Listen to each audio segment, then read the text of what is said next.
Let's get this thing started. It's a Friday here on Wildcats Radio 1290. Hello again, everybody. I'm Rich Herrera. Thanks for joining us.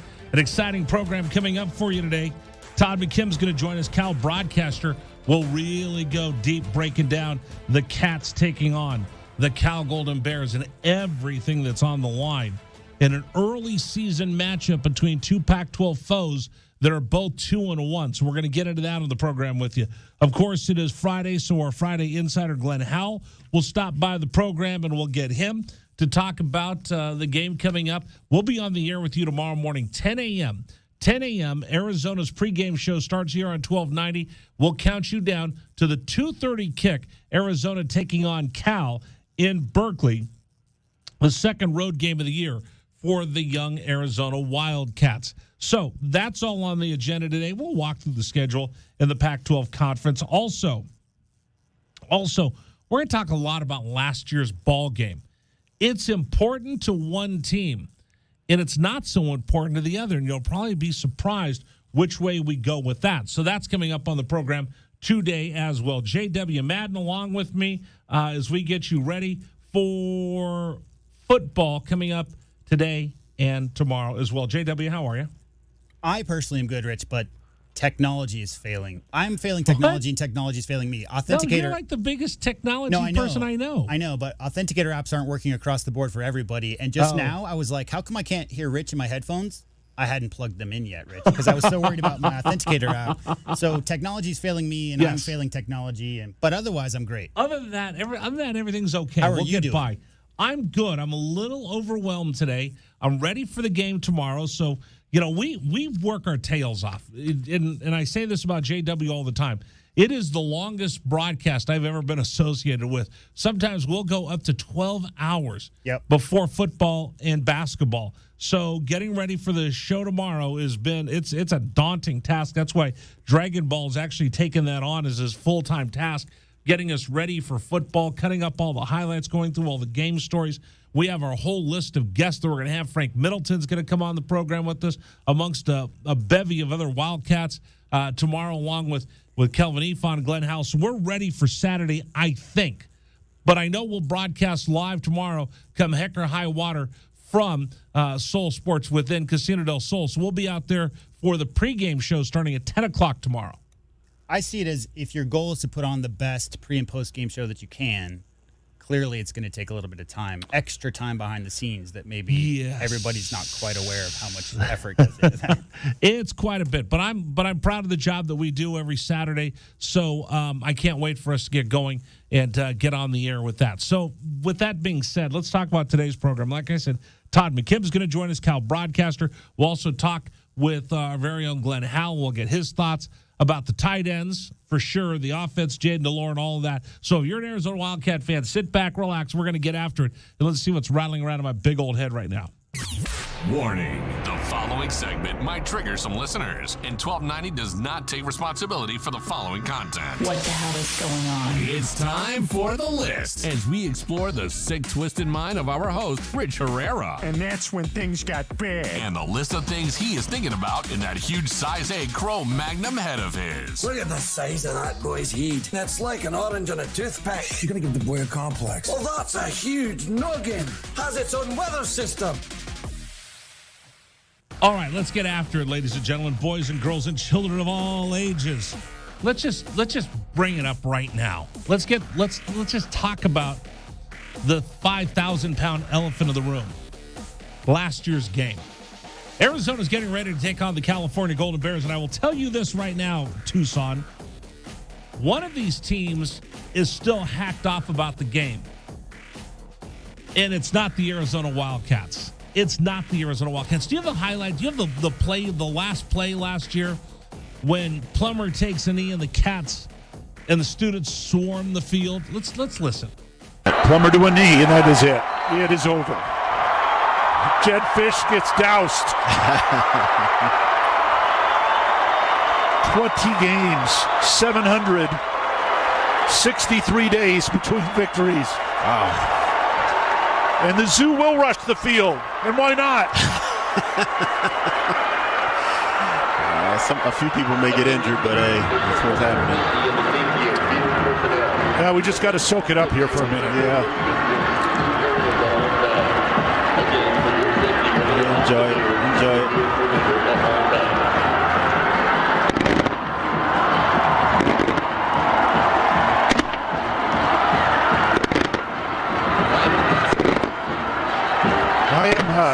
I'm just so happy for the players because of what the students are doing for them right now. The fact that they're celebrating like they may have won a championship.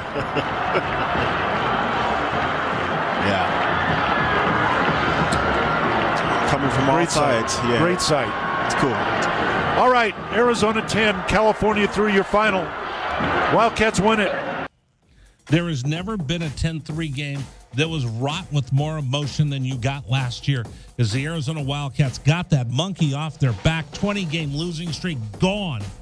763 days between victories, folks. I can't even count that high. For Arizona and the Wildcat fans, that losing streak was about the size of the Rock of Gibraltar. For the Arizona Wildcats, getting that off their back, now you move on. Nobody asks about it. Nobody talks about it. It's done. It's ancient history. For us in Arizona, that is about as ancient history as you could think of, folks. But my friends that live up in the Bay Area and that wear California blue and gold, oh no, it's not ancient history. It's not ancient history. In fact, if anything, they feel like they got ripped off. They watched the Cats celebrate. They watched the Zona Zoo rush the field. They saw the celebration. They heard everybody singing Bear Down. And you know what they were thinking? This is a load of garbage. Because they were without 24 players and coaches.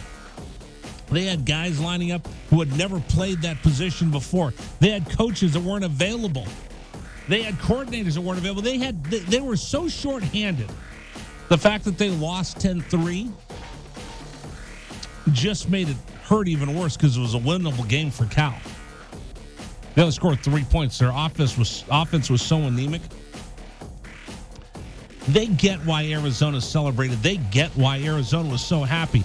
But you know the big thing they say? Well, we didn't even have our whole team, and here you are celebrating. We talked to Stanley Berryhill III. He came in studio with us. And he said, yeah, I heard from a lot of people that go, yeah, you beat Cal, but they were down 24 players and coaches. He goes, yeah, but it doesn't matter. We went out there and played our best, and we had a lot of guys beat up and hurt as well.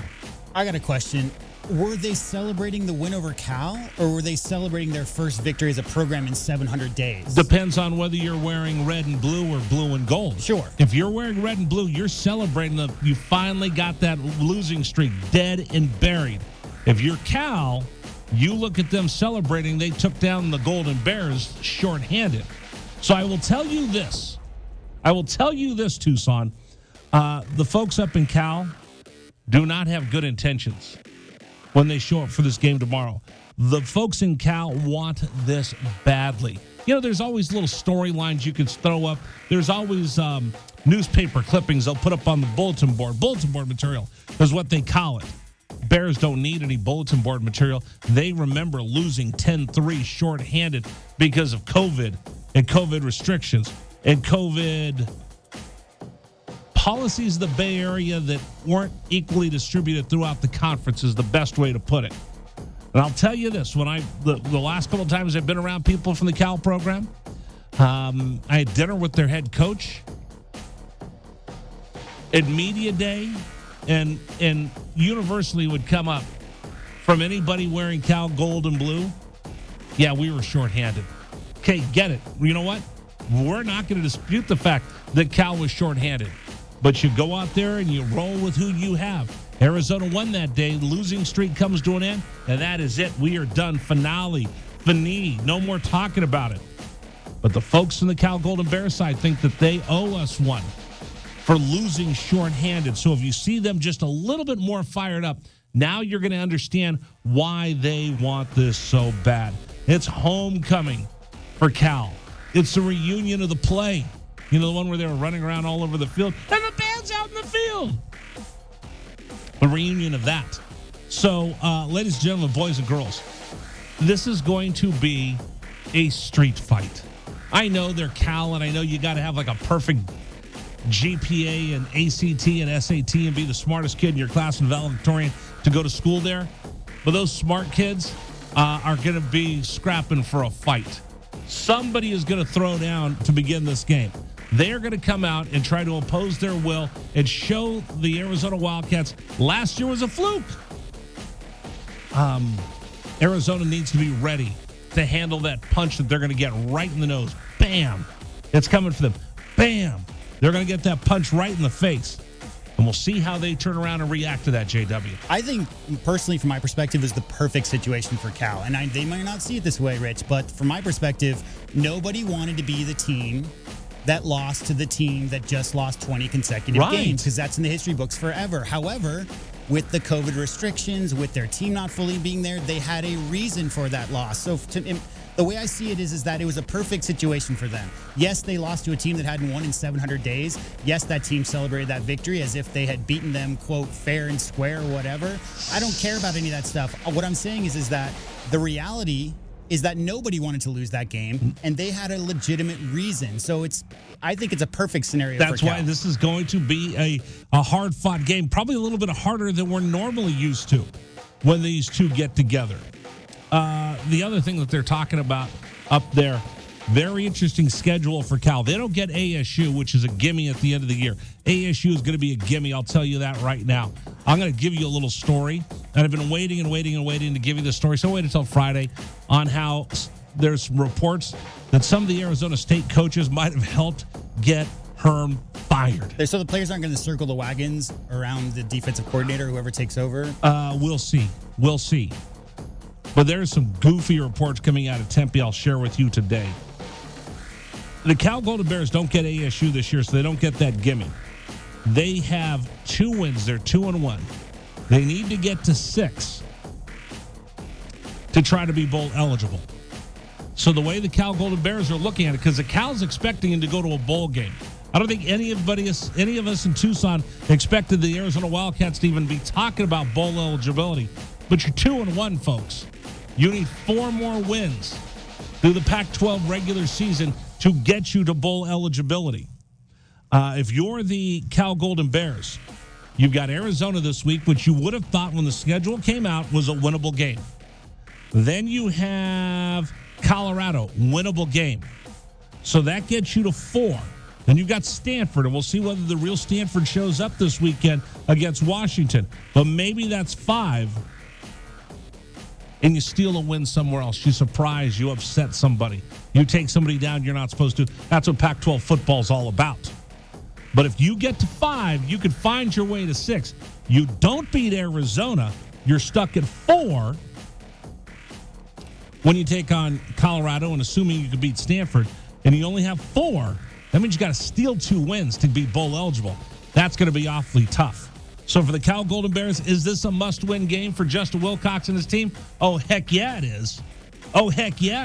They definitely think this is a must-win game. And if you're the Arizona Wildcats, we're not dreaming yet. I know. Stop selling the rat poison, Rich. Please, dear God, stop it. No, I won't. I won't stop it. I'm going to say it anyway.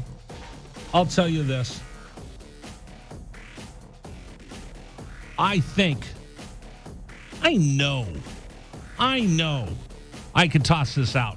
The rat poison that you put out was yummy. All right, here you go. Arizona, you win, you get to 3 wins.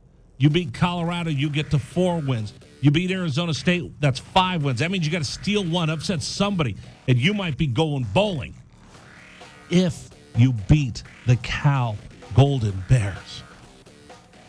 How's that for motivation for you? Why? I don't want to call this Separation Saturday. It's too early, but it really is. It really is Separation Saturday, J-Dub. This win over the Bison, does that count towards bowl eligibility? Yep. Does? Oh, okay. All right. It's a big step. Cal is now a comparable team to Arizona. You got the same record. Beat teams that you're supposed to beat, FCS schools.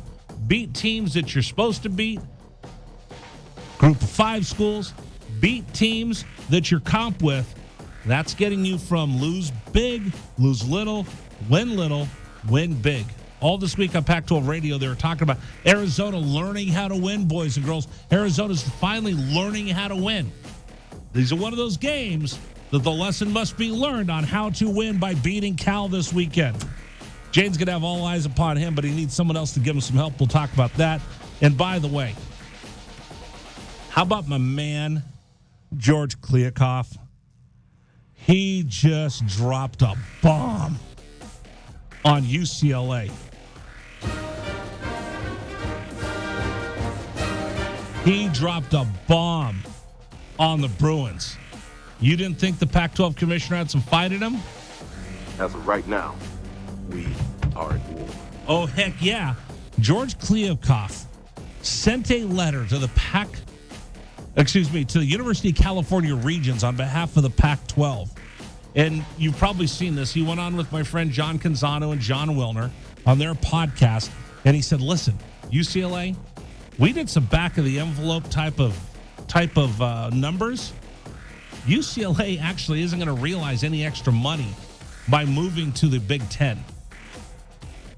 Their travel budget's going to double just for commercial flights. If you do half charters, it jumps up like 75%. It jumps up 100% if you do all charters.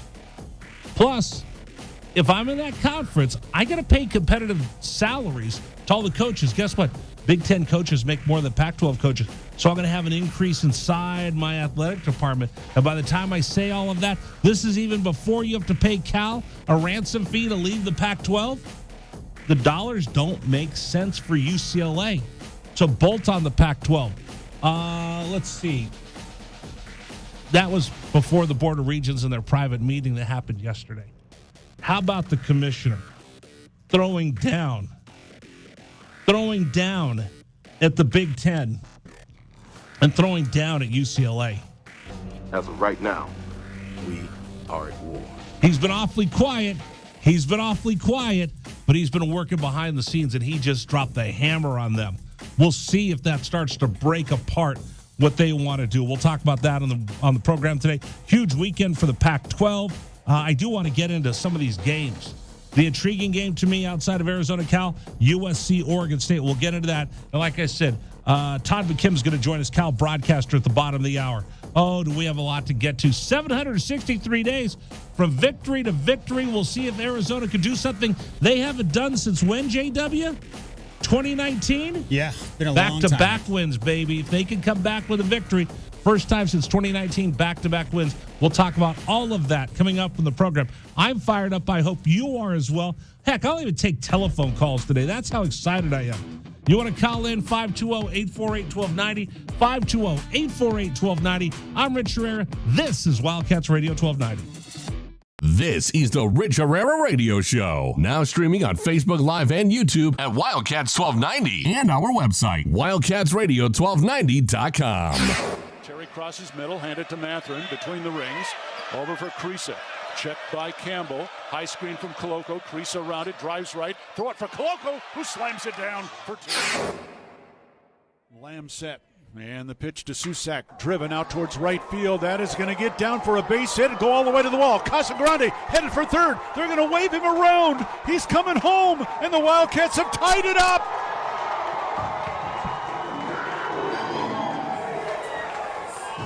Susak with an RBI double to right center. And we're still playing ball. Tied at 16 in the bottom of the 10th. Shot blocked by Koloko, who grabs it out of the air. Ahead to Dalen Terry, Arizona with the ball, minute 30 to go, and a 6-point lead. Juzang working right, drives to the bucket, put up, blocked by Koloko, grabbed by Larson. Arizona ball, 38 seconds left. For Bernard, goes right, blocked by Ballo, grabbed by Matherin. Arizona ball, 22 seconds left. Campbell down for the Bruins, throw it out to Riley. He'll shoot the three, blocked again by Koloko. Ballo grabs it, it's over. Championship to Tucson. Hey, sports fans, it's Rich Herrera. Thank you so much for tuning into our stream. We'll be back in just a bit. Until then, how about some Arizona Wildcat highlights? Fourth down and less than a yard. Trojans will go for it in a tie game. Slovis out of the shotgun. Step to his left. Step the handoff. It is Into the backfield and drop. No gain. Loss on the play. Cats take over. That's a huge play by Arizona. Explosive play in the backfield that time.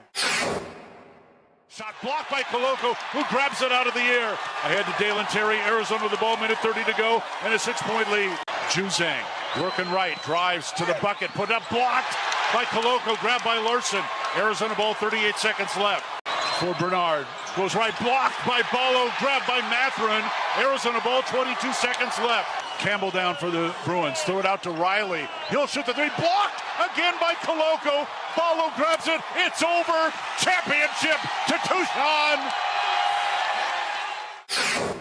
Dalen Terry quickly the other way, out to Tabellas, down the lane to throw it down with the left hand. Look out. The locomotive slams it home.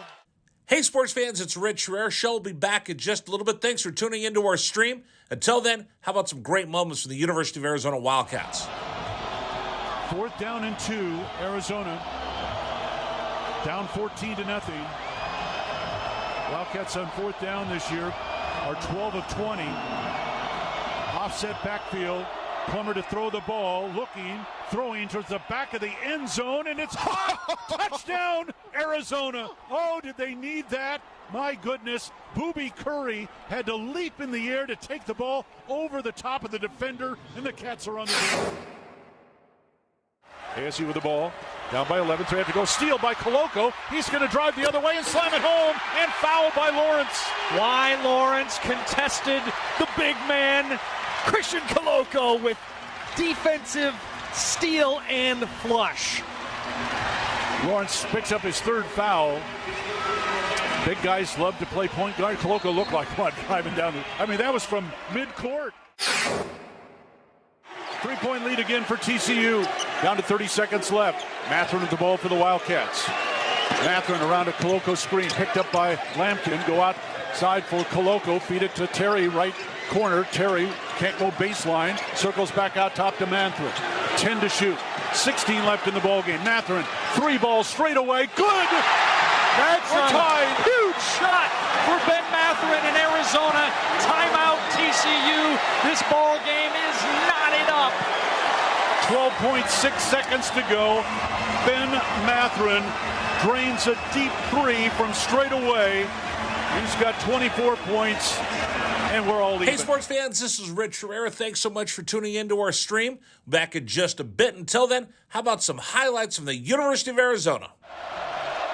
McLeod's going to line up under center. Wiley, the running back. Receiver either side. 2 tight ends.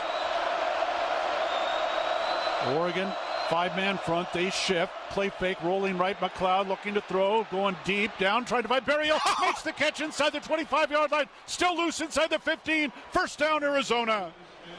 What a play by McLeod. He was smacked, but he had the presence of mind to know where Berryhill was. He threw the ball. He underthrew the ball, and Berryhill was looking back at it and made a great play on the ball. An amazing play by Jordan McLeod. Brown will take the snap a yard deep in the end zone. Straight back to throw. Has some time. Steps up in the pocket. The Wildcats have got him for a safety. Second safety Arizona has recorded this season. It's a 24-12 ball game, and the Cats will get the ball. That's big Pulling time. on the field is a safety. Yes.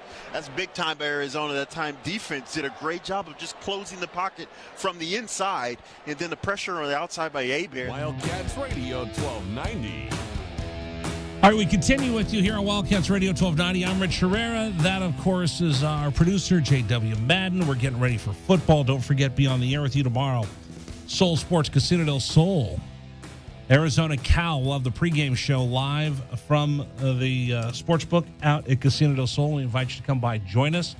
Glenn, Kelvin, and I will be out there getting you ready for Arizona football beginning at 10 a.m.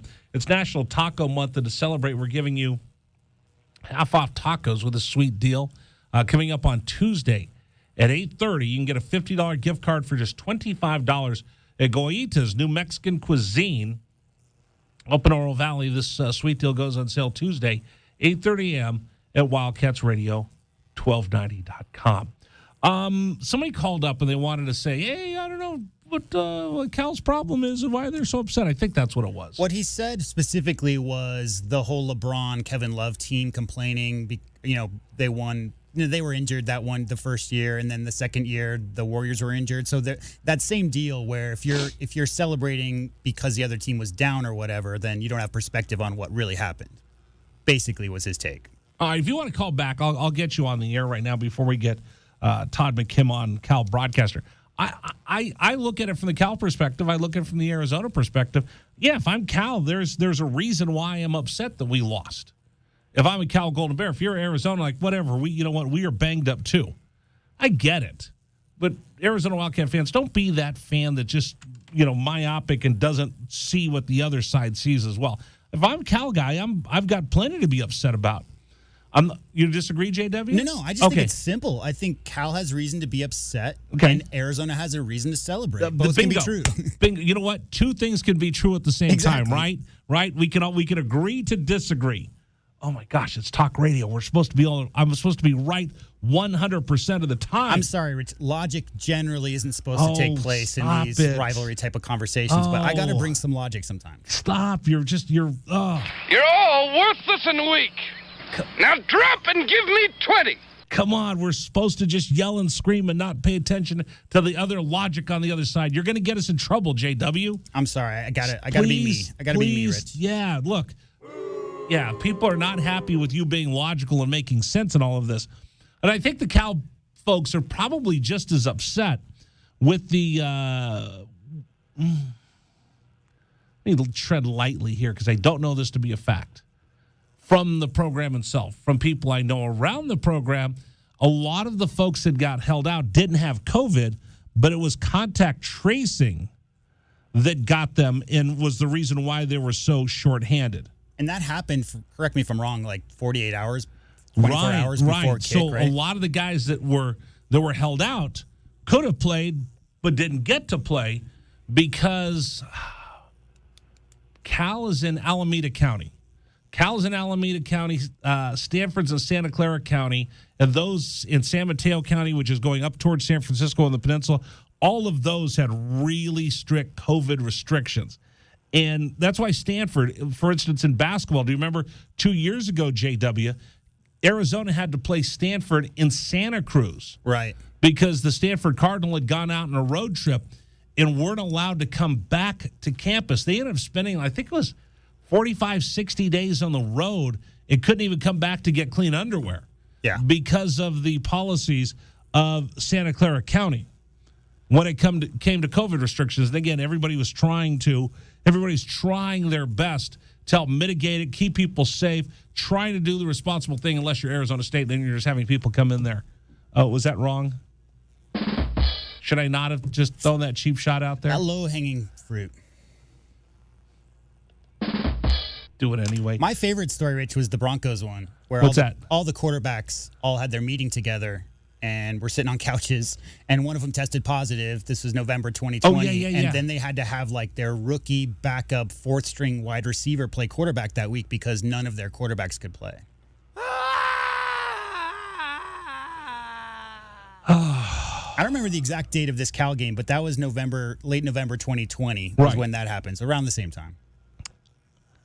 I'm just glad I'm not wearing a mask right now. I'm glad I'm not. I did my part. I got vaccinated and everything else, so I'm glad that we're past all that right now. I'm glad we can talk football instead of that. Bingo. Okay, a couple games coming up this weekend in the Pacific 12 Conference that I'm really interested in. One of them is Stanford and Washington. Washington's undefeated. Stanford is 1-1, but I think they're better than that 1-1. They've got an awfully good quarterback. They just don't have anybody to run the football right now. Smith is out for this game. We'll see what David Shaw does, but it's one of those things that could bite the conference because if Washington wins, they go 4-0. Boom, there you go. Now we got plenty of teams in the top 25. You lose, you become mediocre. The parity throughout the Pac-12 gets you. That's why this game between Arizona and Cal, somebody's going to walk out 3-1, somebody's going to fall to 2-2. The other big game is, and this is interesting, USC at Oregon State. USC started as a 13.5-point favorite and then 88% of the money came screaming online to the Beavs. And the line just took just went straight down from 13.5 to 5. Now it bounces back to a 6 or a 7. People are not believing in the USC Trojans right now. And I'm kind of torn because do I root for the Trojans who are leaving the Pac-12? And wouldn't it be odd if they end up being the Pac-12's best opportunity to get into the college football playoff? All right, real quick. Let me grab T-Money real quick, and then we'll get Todd McKim on, Cal broadcaster. T-Money, what's up? Bear down. Hey, bear down, Rich. Yes, sir. All right, we lost him. All right, let's take a quick break. We're going to call Todd McKim right now from Cal. In fact, can we double out our breaks and call him right now? Sure. Yeah, let's do that because he's ready. He just sent me a text. He's ready to go. So let's get Todd McKim on here real quick, and we'll push our break back. I'm sorry, JW, but I want to get him on while he has time to talk to us before the game. They've got a lot with Cal, and this is one of those games where they might be able to get a step on what the personality, the feel of their team is this year, because they're still a work in progress. So we're going to talk with Todd McKim about that coming up here in just a second. So we'll go ahead and push him up right now to get him on. See, folks, this is live radio. We're moving and bobbing and weaving and getting people on. So Todd's ready to go. We'll get him on. He's Cal broadcaster, does basketball and football. He's their sideline reporter, so he'll be patrolling Memorial Stadium coming up this weekend as Arizona gets ready to take on the Cal Golden Bears. We heard a little bit from Roxy yesterday as far as what Cal's thought process is, and I think this is a big game for the Cal Golden Bears. So let's run out to our guest hotline. Joining us right now, broadcaster, University of California Golden Bear football, Todd McKim, our guest here on Wildcats Radio 1290. Todd, how are you? I'm terrific. How about yourself? I'm excited to talk to you. This is going to be a very interesting ball game. It's homecoming. It's the reunion. It's a big reunion for Cal football. Cal's 2-1, and they probably have a little bit of a bee in their bonnet, if not from the Notre Dame game, thinking back from last year. So this is a highly motivated Cal team that Arizona's going to have to take on Saturday. Yeah, I think it's bigger than a bonnet. I'm not sure, one of those 10-gallon hats maybe. I mean, this thing is huge. As you mentioned, the Notre Dame game, a really sour taste after what happened back there on a number of different levels. 2, the COVID game last year down in Tucson. And then 3, the fact Arizona's won 6 straight in this series. So there's a lot to play for both teams, but the onus is obviously on the home team to take care of business in front of your home fans, especially on homecoming.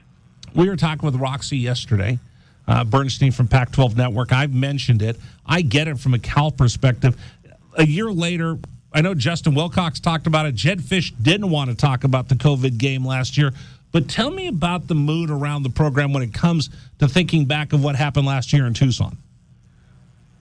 Well, it's not very good thoughts. I mean, first of all, the Bears lost the game. Second of all, they lost the game not because, but in large part because they were shorthanded, didn't have 24 players, including 8 starters and their starting quarterback. Now, you can use excuses all you want, but Arizona was beat up too.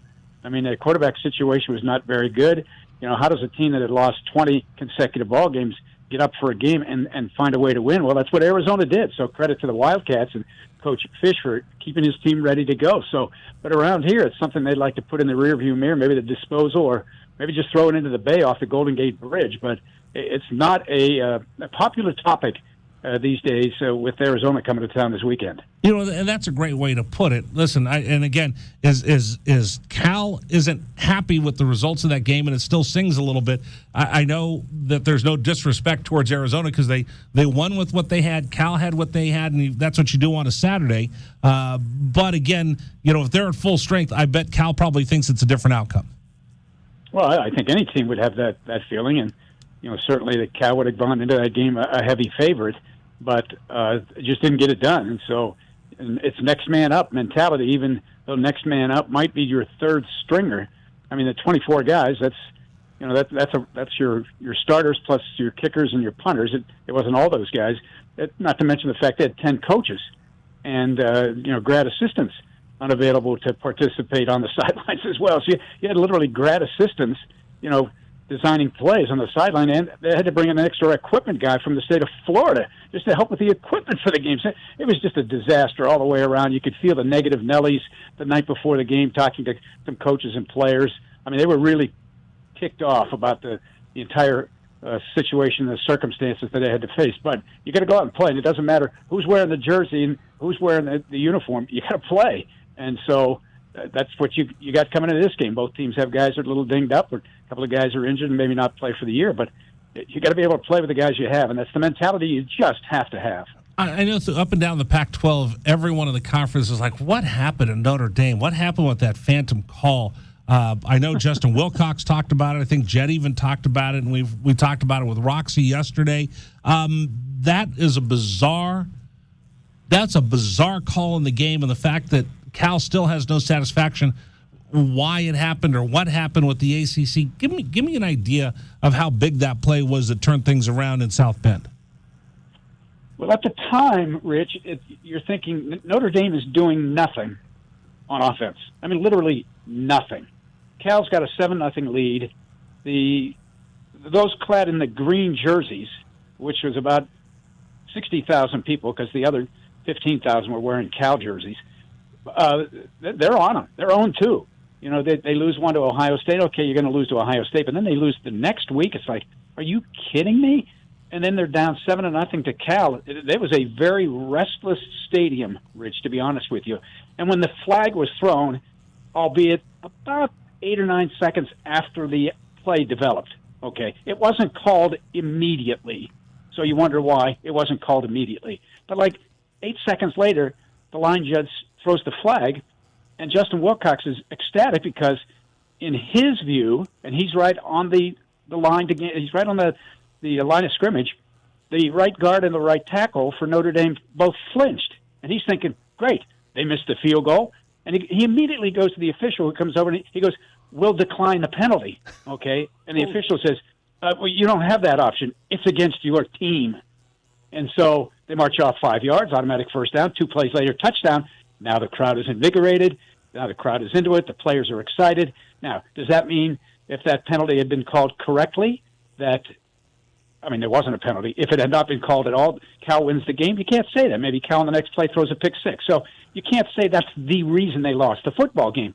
But it probably could have changed, at least the next series, a couple of series in that game, and you lose by 7 points, and you're in position to kick a field goal to win the game if it's a tie game. So, yeah, it didn't sit too well. And what bothered me the most, Rich, is that everybody who watched the game live, anybody who watched the game on YouTube, anybody who saw a news clip on a news station or ESPN knew that it was a blown call, and yet to this day, the ACC has not issued any public statement, and they have not publicly said, hey, you know what, our guy missed the call, we apologize, we'll have some internal discussion about it. They have not apologized, so you just wonder, come on, people, just admit a mistake. It's not going to change the outcome of the game. Everybody knows that. Just admit that your guy flat out missed the call and go forward. But now you got to wonder, well, what the heck is going on? They're not even going to admit there was a blown call. I think that's what bothers people as much as anything else. Absolutely. Todd McKim joining us right now, Cal broadcaster, as we get ready for the game. Let's talk X's and O's of this game. Jaden Ott, two-time Pac-12 Freshman of the Week, getting the lion's share of the carries for the Cal Golden Bears. Talk to me about him offensively and what he adds to the program. Well, he had speed, explosiveness, the ability to hit the home run. And that's something Cal's been lacking at the running back position for probably 5 or 6 years, I would have to say. So, he can hit the hole. He's got good patience, highest-rated recruit in Cal's recruiting class a year ago, came in early to learn the playbook, and didn't start the first 2 games, but came off the bench, and as you mentioned, was the Pac-12 Freshman of the Week offensively. Got the start against Notre Dame, didn't have quite the same game against good competition, but he's the home run threat in the backfield, and a guy that I think has got a tremendous future. Jack Plummer, starting a quarterback, the transfer from Purdue. I don't know if you caught this. His brother Will has been playing him for the scout team for Arizona, so they've been the Wildcats are getting used to chasing around a Plummer. In the game Saturday, there'll be no shortage of plumbers. Okay, you won't have to ask where's the plumber. Well, Cal's got 3 different guys named Plumber. They're not all related, obviously. But I had Jack on my podcast this week, and he was terrific. Talked about Will, who he called by far the toughest player he's ever played with. I thought that was a pretty high compliment, even though it's a brother. A pretty high compliment talking about Will and obviously the injury he had last year and the shoulder surgery and so forth. So for the Plummer family, it's kind of interesting. You see these sibling rivalries in various sports. I mean, Cal's the home team. Jack's going to be the starter. Will may or may not play coming off the bench. I mean, do they wear a combination of blue and gold with, some red and blue mixed in? Maybe they just go with blue. They go with blue jerseys or blouses or whatever, and they'll feel pretty safe about it.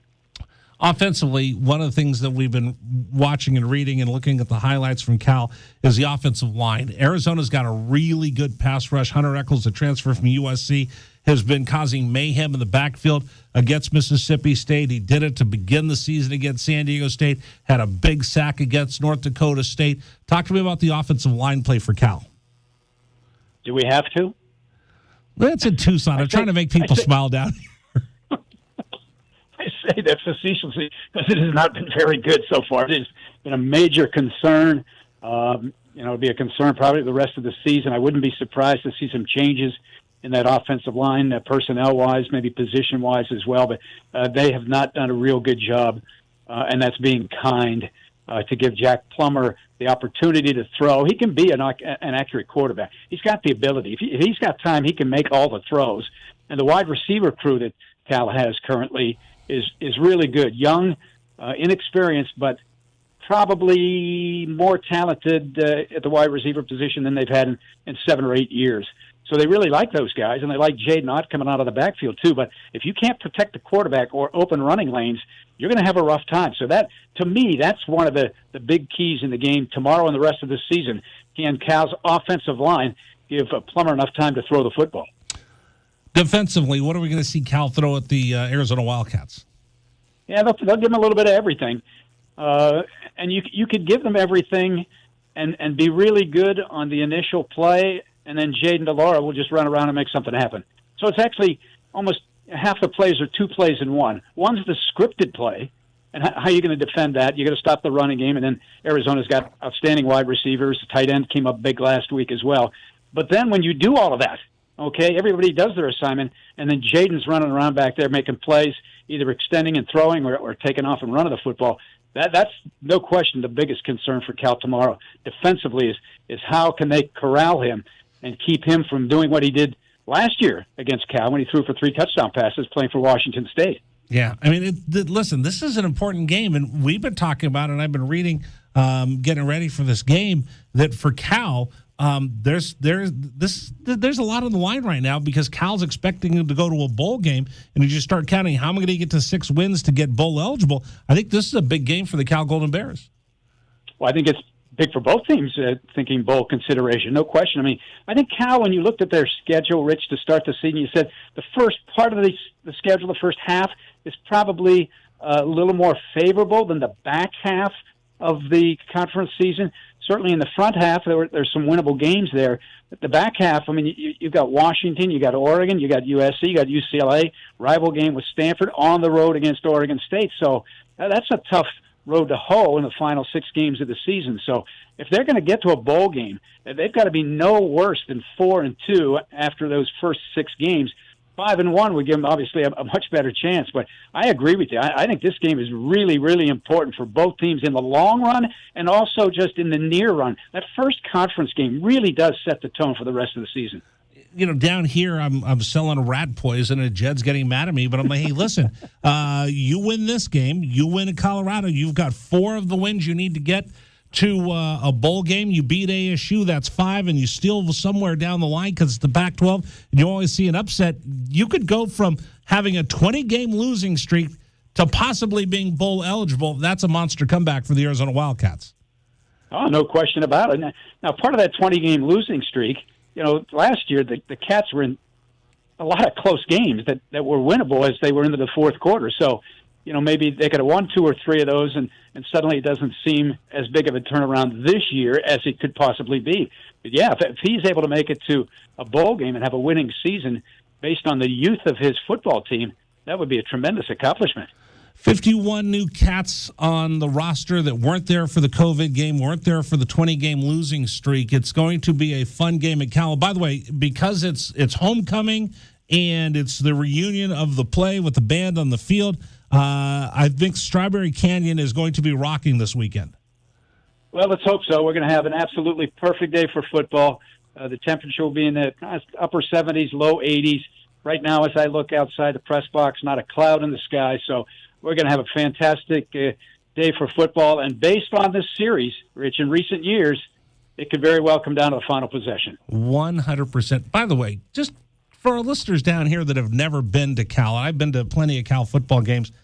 Tell me about the atmosphere, what it's like to be there in Berkeley at Memorial Stadium on a Saturday for a game like this with perfect weather and not a cloud in the sky. Well, it's a lot of fun. I mean, if you're sitting on the east side grandstands, you got an opportunity. If you're up high enough, you can see the bay in the background, the Golden Gate Bridge, and so forth. You got Strawberry Canyon, which is on that east side. It's a phenomenal, view. One of the better views in the country, in my estimation. I've been around the country a lot and seen a lot of games, but this is one of the better venues as far as the topography and the stadium and so forth. Now, you got to win to bring people into the stands, so that's something that they're trying to do here at Cal, is trying to get more people into the stands. When it was rolling here under Jeff Tedford his first couple of years, this place was packed. There'd be 68,000 people here. It was one of the better venues in our conference, ranked right up there with probably Washington, and I would have to say Oregon, and Utah now is a tough place to play from an environment standpoint. But it's a great place to watch a game. You're almost guaranteed to have really good weather no matter what the time of the game is or what the time of the year the game is. So it's a wonderful experience, and hopefully a lot of Cat fans can come up here at some point in time and check out a game. Todd, thank you so much for coming on with me. I appreciate it. I look forward when you come down to Tucson. I owe you dinner, buddy. Oh, okay. Well, knowing that, I'll have to scour the restaurants and see. Grab a Michelin star restaurant somewhere down there, and then we'll go at it. 100%. 100%. Hey, thank you so much. I appreciate it. I will catch up with you soon. You bet, buddy. All right, take care. Thank you very much. That's Todd McKim joining us here, broadcaster, California Golden Bears. All right, we'll take a quick time out, and we'll come back. We'll get back on schedule here. We wanted to grab him real quick, so let's take a little bit of a break. We'll come back. This is Wildcats Radio 1290. This is the Rich Herrera Radio Show. Now streaming on Facebook Live and YouTube at Wildcats 1290 and our website, wildcatsradio1290.com. Terry crosses middle, handed to Matherin between the rings.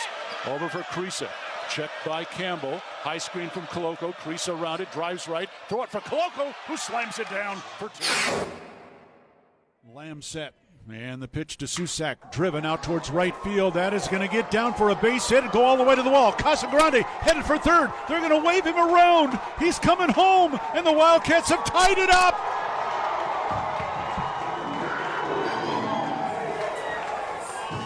Susak with an RBI double to right center. And we're still playing ball. Tied at 16 in the bottom of the 10th. Shot blocked by Coloco, who grabs it out of the air. Ahead to Dalen Terry, Arizona with the ball, minute 30 to go, and a 6-point lead. Juzang working right, drives to the bucket, put up, blocked by Coloco, grabbed by Larson. Arizona ball, 38 seconds left. For Bernard, goes right, blocked by Ballo, grabbed by Matherin. Arizona ball, 22 seconds left. Campbell down for the Bruins, throw it out to Riley. He'll shoot the three, blocked again by Coloco. Ballo grabs it, it's over. Championship to Tucson. Hey, sports fans, it's Rich Herrera. Thank you so much for tuning into our stream. We'll be back in just a bit. Until then, how about some Arizona Wildcat highlights? 4th down and less than a yard. Trojans will go for it in a tie game. Slovis out of the shotgun. Step to his left. Step to handoff. It is good. Backfield and drop. No gain, loss on the play. Cats take over. That's a huge play by Arizona. Explosive play in the backfield that time. Shot blocked by Coloco, who grabs it out of the air. Ahead to Dalen Terry, Arizona with the ball, minute 30 to go, and a 6-point lead. Juzang Working right, drives to the bucket, put up, blocked by Koloko, grabbed by Larson. Arizona ball, 38 seconds left. For Bernard, goes right, blocked by Ballo, grabbed by Mathurin. Arizona ball, 22 seconds left. Campbell down for the Bruins, throw it out to Riley. He'll shoot the three, blocked again by Koloko. Ballo grabs it, it's over. Championship to Tucson. Dalen Terry quickly the other way, out to Tabellas, down the lane to throw it down with the left hand. Look out. The Locomotive slams it home. Hey, sports fans, it's Rich Herrera. Show will be back in just a little bit. Thanks for tuning into our stream. Until then, how about some great moments from the University of Arizona Wildcats? 4th down and 2, Arizona. Down 14-0. Wildcats on 4th down this year are 12 of 20. Offset backfield. Plummer to throw the ball, looking, throwing towards the back of the end zone, and it's caught. Touchdown, Arizona. Oh, did they need that? My goodness. Booby Curry had to leap in the air to take the ball over the top of the defender, and the Cats are on the field. ASU with the ball, down by 11, so they have to go. Steal by Koloko. He's going to drive the other way and slam it home, and foul by Lawrence. Why Lawrence contested the big man, Christian Koloko, with defensive steal and flush. Lawrence picks up his 3rd foul. Big guys love to play point guard. Koloko looked like what, driving down that was from mid-court. 3-point lead again for TCU. Down to 30 seconds left. Mathurin with the ball for the Wildcats. Mathurin around a Koloko screen, picked up by Lampkin. Go outside for Koloko, feed it to Terry, right corner. Terry can't go baseline, circles back out top to Mathurin. 10 to shoot, 16 left in the ballgame. Mathurin, 3 balls straight away, good! That's We're tied. Huge shot for Ben Mathurin in Arizona. Timeout TCU. This ball game is knotted up. 12.6 seconds to go. Ben Mathurin drains a deep 3 from straight away. He's got 24 points, and we're all even. Hey, sports fans, this is Rich Herrera. Thanks so much for tuning into our stream. Back in just a bit. Until then, how about some highlights from the University of Arizona? McLeod's going to line up under center. Wiley, the running back. Receiver either side. 2 tight ends. Oregon, 5-man front. They shift. Play fake, rolling right. McLeod looking to throw. Going deep, down, trying to find Berryhill. Makes the catch inside the 25-yard line. Still loose inside the 15. First down, Arizona. What a play by McLeod. He was smacked, but he had the presence of mind to know where Berryhill was. He threw the ball, he underthrew the ball, and Berryhill was looking back at it and made a great play on the ball. An amazing play by Jordan McLeod. Brown will take the snap a yard deep in the end zone. Straight back to throw. Has some time. Steps out of the pocket. The Wildcats have got him for a safety. Second safety Arizona has recorded this season. It's a 24-12 ball game, and the Cats will get the ball. That's big Early time. on the field is a safety. Yes, that's big time by Arizona. That time defense did a great job of just closing the pocket from the inside, and then the pressure on the outside by Abear. They just got him. They just got there. They won their blocks that time. Excellent job by Arizona defense and really changing the momentum of this game.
TCU not going to foul yet.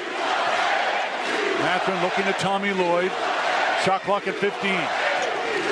Mathurin back and forth dribble. 10 to shoot now. Long ways from the bucket. Off to Dalen Terry. Terry looking for help. 6 to shoot. Way outside to Mathurin. 3, 2. Mathurin forces the 3 off the rim. No good. Follow. Koloko jams it home. And the Cats up by 5. Offensive rebound. And the man of the night, Christian Koloko. 12 of 13 from the field. 28 points. This is the Rich Herrera Radio Show. Now streaming on Facebook Live and YouTube at Wildcats 1290 and our website, wildcatsradio1290.com. Terry crosses middle, hand it to Mathurin between the rings. Over for Krisa. Checked by Campbell. High screen from Koloko. Krisa around it, drives right. Throw it for Koloko, who slams it down for 2. Lamb set. And the pitch to Susak, driven out towards right field. That is going to get down for a base hit and go all the way to the wall. Casagrande headed for third. They're going to wave him around. He's coming home, and the Wildcats have tied it up.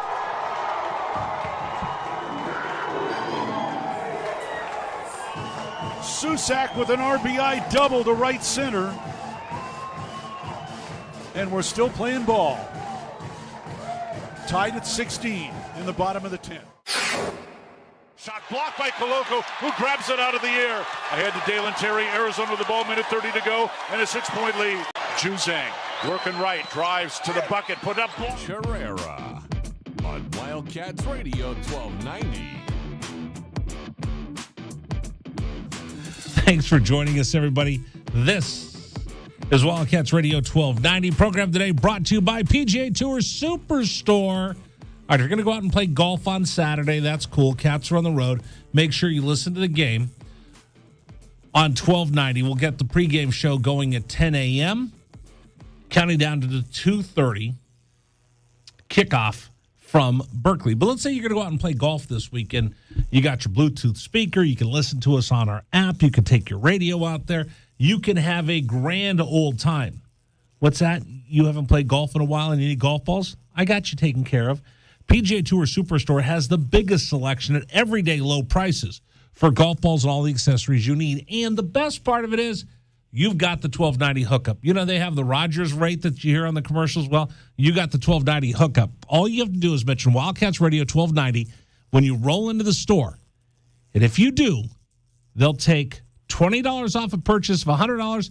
They'll take $50 off a purchase of $250. FootJoy, Titleist, Ping not included. Everything else is open game. You need some golf balls, go in there, boom. You need new golf shoes. Your golf shoes have been sitting outside and they're all beat up after the summer. No problem. Roll in there and they'll take care of you. PGA Tour Superstore. It's the biggest, best golf store in all of Southern Arizona. Located in Oracle and Limberlost, right around the corner from the radio station. You might see me in there on a Saturday looking around at putters and drivers. I still need to get a gap wedge. Can't figure out which one I want. Well, actually, my wife won't let me buy one yet. But if she did, that's where I would go. PGA Tour Superstore. Actually, she likes shopping in there as well. So make sure you mention Wildcats Radio 1290 for a great discount. All right. I'm going to go to the phones. 520-848-1290. 520-848-1290. Let's welcome Keith to the program. Keith, bear down. You're on Wildcats Radio 1290. Hello. Bear down, sir. And as always, first and foremost, how is the family? How's the son? Thank you for asking. The son is great. So I think I told everybody he's on a car carrier now. 5,000 cars they brought back from Japan. So he flew out to Tokyo, quarantined for a couple days, got on this huge, ginormous car carrier, 5,000 cars. He says, Dad, it's like you're at the mall and the cars are just stacked right next to each other. So they hauled him back across the Pacific. He stopped in Oxnard, California, a little north of Santa Barbara. They dropped off 1,000. Now they're going to San Francisco. They're dropping off another 1,000. They're going to go to Tacoma, drop off more, and then up to British Columbia to drop off more. And then he said they're taking military supplies back from Seattle to South Korea is his next voyage across the Pacific. Right. That's awesome. Yeah, it's pretty cool. He sent me pictures. He sent me pictures of dolphins swimming off the side of a ship the other day. I thought that was pretty cool. That is pretty cool. But I want everybody to know my reason for asking is one, I'm interested in how your family's doing, but I want everybody also to know, first and foremost, family is more important than sports. So yes, sir. You get that out of that's not getting it out of the way. That is genuinely concern and finding out. Sport is just an occupation and entertainment. But sure. Anyway, California, I want them to understand, and it kind of ties into what I just said.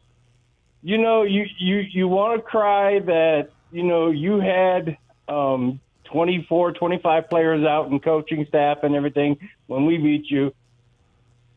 You were not the only team, family, or anything going through that at that time.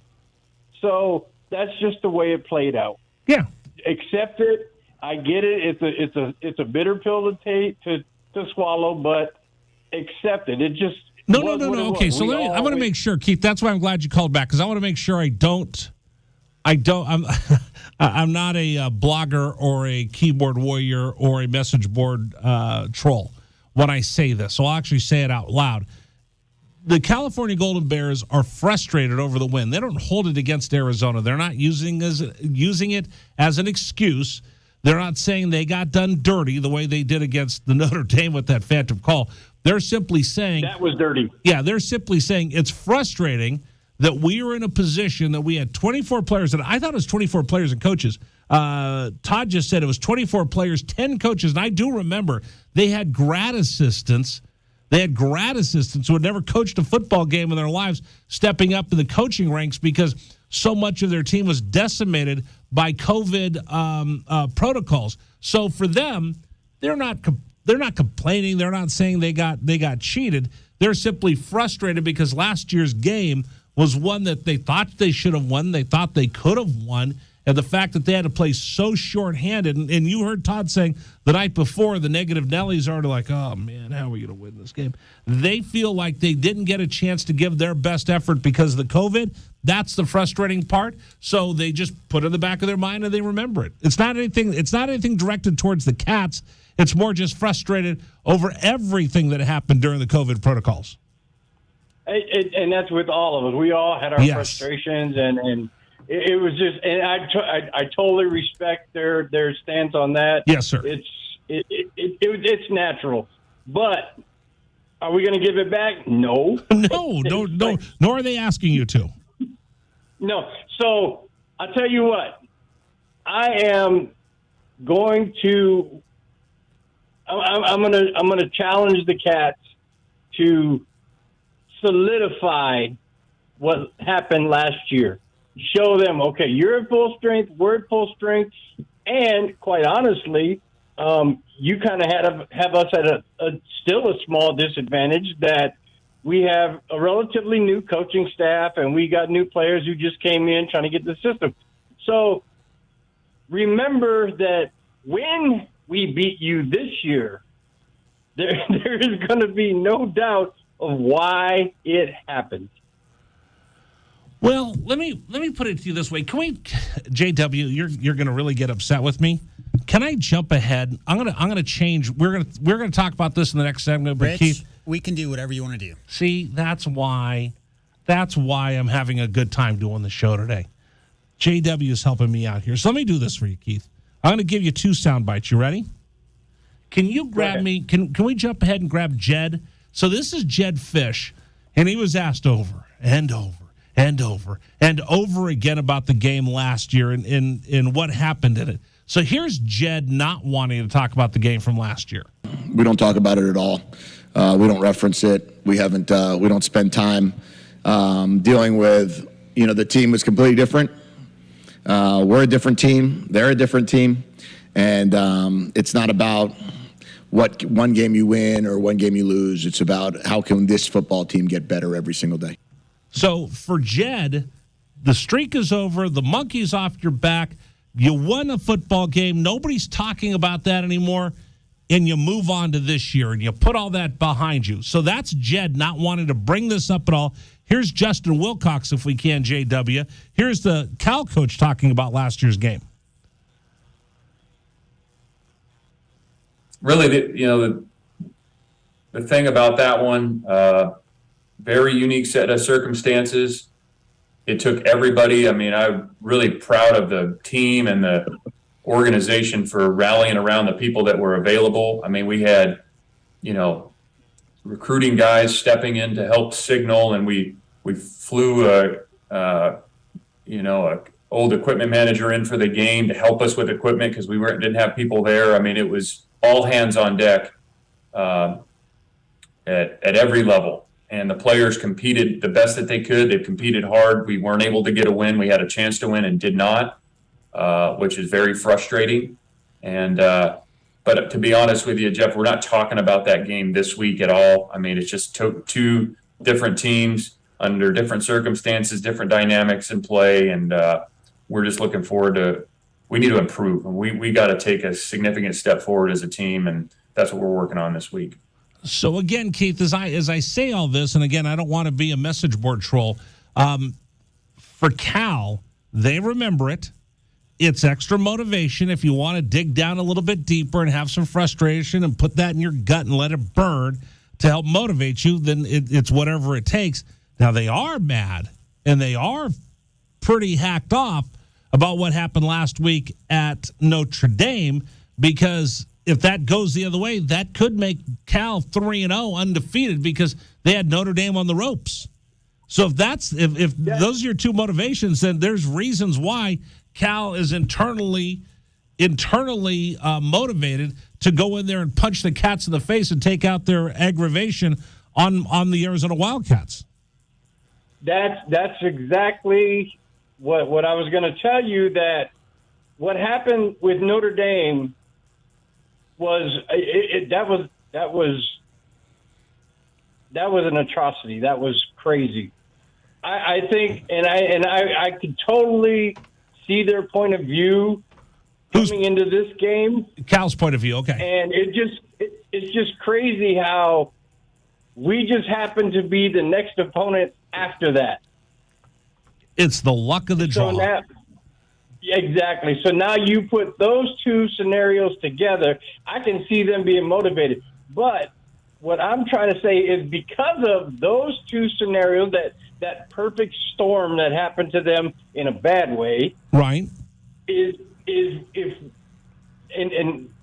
I almost messed up. I almost said if when we win this game, that's going to make this even more.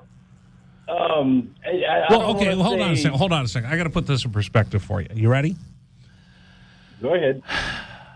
The reason I'm bringing this up, I don't care what Cal's motivation is. Colorado's going to have a reason why they want to win next week, and Oregon has a reason why they want to win the week after that, and then USC and Utah and everybody else the Cats are going to play. Whatever you use to motivate yourself is what you use to motivate yourself. You remember Michael Jordan? You saw The Last Dance. You found out how petty Michael Jordan was trying to psych him up to give himself an edge. He was so good, so dominant. Just beating and winning championships wasn't enough of a challenge for him because it was too easy. So he had to make up little things in his head to be petty about to give him that edge that put him over the top to smack somebody in the face. So if you're Cal and you're Justin Wilcox, you're going to go up there and say, you know what, gentlemen? Here's what's going on in college football. We got robbed at Notre Dame last week. We got robbed at Notre Dame last week. The officials know they messed up. They won't even admit they messed up. That's how bad we got jobbed. Last year, we ended up losing to the Arizona Wildcats.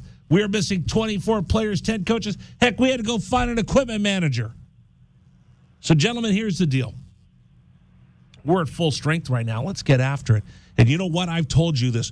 Don't put the game in the referee's hands. Win by 3 touchdowns, and nobody can steal anything from us. Who's with me? Let's go! I mean, that's going to be Justin Wilcox's battle cry, right? Whatever it takes to motivate him. And if you're Jed Fish, your battle cry is going to be, gentlemen, we've won 6 games against these California Golden Bears. We could beat them. We could beat the California Golden Bears. We've proven Arizona owns the University of California.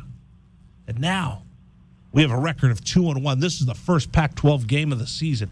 You want to get your respect? You want people in this conference to take us seriously? All you guys that transferred in here, what do they say when you transfer in? You're going to Arizona. They won 1 game last year, Jaden DeLora, Hunter Eccles. When you guys signed at a Servite and they looked at you like, why would you go to Arizona? They had a 20-game losing streak. Well, gentlemen, this is the day we silence all our critics. Who's with me? Let's go. Whatever the coaches use to motivate them, that's what all this is about. But the analogy I used, and I gave you a guy, was the year that Cleveland and LeBron made it to the finals against the Warriors. And Kyrie Irving, Kevin Love out. And, of course, we all know the Warriors won that. Yeah. And the next year, but it's the same thing. No, I don't think so. And no. And the one person that really, and sometimes it's not the whole team or the organization. No. I remember Draymond Green rubbing it, so hard in the Cavaliers' face. Right. And the next year, okay. Yeah, no. The tables were totally flipped because guess what? No. The one who did the talking is the one that cost Golden State their title that year. No, for that, I think LeBron James is just a crybaby. LeBron James cries about it. No, I agree with you LBJ cries about everything. This is different. This is a team. He is a crybaby. He is a crybaby. And I don't think. Stop. Hold on a second. You keep interrupting me. Stop. Okay. Hold on. Listen. I'm sorry. They're not the same. LeBron James is just a crybaby. Okay. And if David Kelly's listening, he's probably going to get mad at me. But I think LeBron James is a crybaby. I agree. For the Cal Golden Bears, they're just trying to do whatever they can to get up for this game. Every coach does it. We'll see which coach is able to motivate their team. Because, again, these are two comp teams. These are two teams that they're within, I think it's 3.5 point. Arizona's a 3.5 point underdog. That's the difference between playing at Cal and playing at Arizona. I think Vegas and everybody thinks this is an evenly matched game that can go either one. It's probably going to come down to Tyler Loop and a field goal at the end of the game. But whatever I can use to motivate, listen, Cal's got a lot more. They got homecoming. They're at home. Their offensive line has been decimated. It's been awful. Plummer's been running for his life. Arizona looks pretty good right now, like a team that's ascending. Cal's trying to get to that next level. That's why I think this is so important, and both teams need to motivate themselves. Hey, I got to run. Thanks for the call. Appreciate it. Coming up on the program. Sorry, I got it. We're up against the break. Rich, I've already messed up the breaks twice today. Don't give me more trouble. Quickly, Rich, I have an answer to your earlier question during that fiery speech. You asked what Colorado's motivation might be. Yes. And Colorado's motivation is Kadeem Carey because he put 366 yards rushing on them about 6 years ago. And for the next 50 years, every time Colorado plays Arizona, Kadeem Carey's 366-yard Pac-12 rushing record is probably going to be somewhere in the back minds of their motivation. See, I was going to go, if you're Colorado, what motivates me? Carl Durrell's job. Well, yeah. I think if your head coach is, I think that's always a factor. Speaking of that, I'm glad that you brought that up. I heard, so there's a story, and I wanted to confirm it. It's been around, and I didn't want to be spreading false rumors. Talk about a coach that got fired and apparently has been done dirty by his staff. I'm going to tell you about that coming up next. You're not going to believe it. Hey, don't forget, join me every Monday night for Monday Night Football at Desert Diamond Casino on South Nogales Highway. Come by. I'm going to pick one person. I'm going to buy them dinner for hanging out with me for Monday Night Football. Every Monday night, join 1290 at a Desert Diamond Casino as we count down to the Jet Fish Show that day. All right, coming up, I'll tell you what coach just got done wrong by his assistants. You're not going to believe it.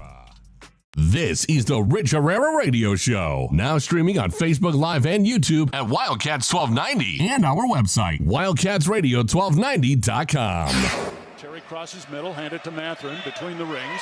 Over for Creasa. Checked by Campbell. High screen from Koloko. Creasa around it, drives right. Throw it for Koloko, who slams it down for two.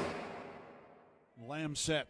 And the pitch to Susak, driven out towards right field. That is going to get down for a base hit and go all the way to the wall. Casagrande headed for third. They're going to wave him around. He's coming home, and the Wildcats have tied it up.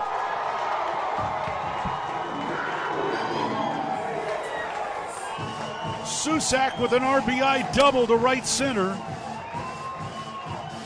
And we're still playing ball. Tied at 16 in the bottom of the 10th. Shot blocked by Koloko, who grabs it out of the air. Ahead to Dalen Terry, Arizona with the ball, minute 30 to go, and a 6-point lead.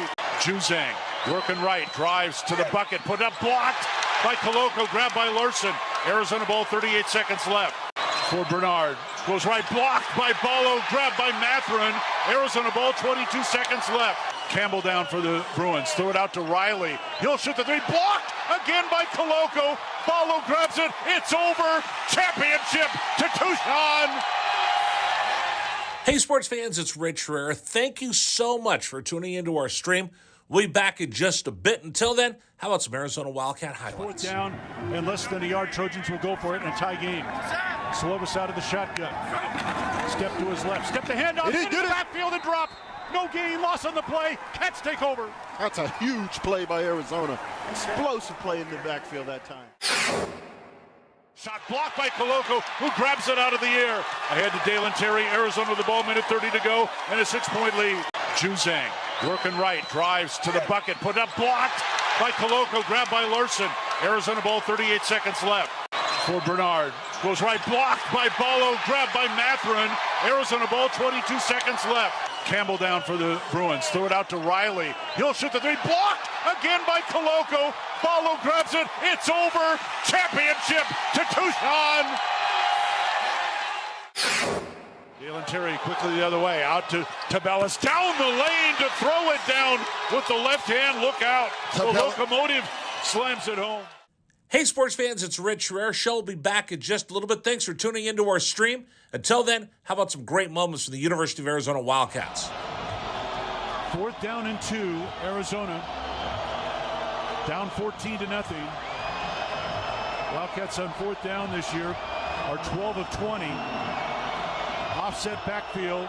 Plummer to throw the ball, looking, throwing towards the back of the end zone, and it's caught. Touchdown, Arizona. Oh, did they need that? My goodness. Booby Curry had to leap in the air to take the ball over the top of the defender, and the Cats are on the field. ASU with the ball, down by 11, so they have to go. Steal by Koloko. He's going to drive the other way and slam it home, and foul by Lawrence. Why Lawrence contested the big man, Christian Koloko, with defensive steal and flush.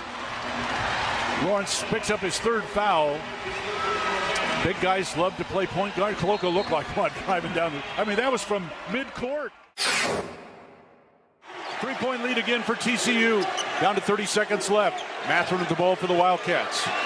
Matherin around a Koloko screen, picked up by Lampkin. Go outside for Koloko, feed it to Terry, right corner. Terry can't go baseline, circles back out top to Matherin. 10 to shoot, 16 left in the ballgame. Matherin, 3 balls straight away, good! That's We're tied. A huge shot for Ben Matherin in Arizona. Timeout TCU. This ball game is knotted up. 12.6 seconds to go. Ben Matherin drains a deep 3 from straight away. He's got 24 points, and we're all even. Hey, sports fans, this is Rich Herrera. Thanks so much for tuning into our stream. Back in just a bit. Until then, how about some highlights from the University of Arizona? McLeod's going to line up under center. Wiley, the running back. Receiver either side. 2 tight ends. Oregon, 5-man front. They shift. Play fake, rolling right. McLeod looking to throw. Going deep. Down, trying to find Berrios. Makes the catch inside the 25-yard line. Still loose inside the 15. First down, Arizona. What a play by McLeod. He was smacked. On Wildcats Radio 1290.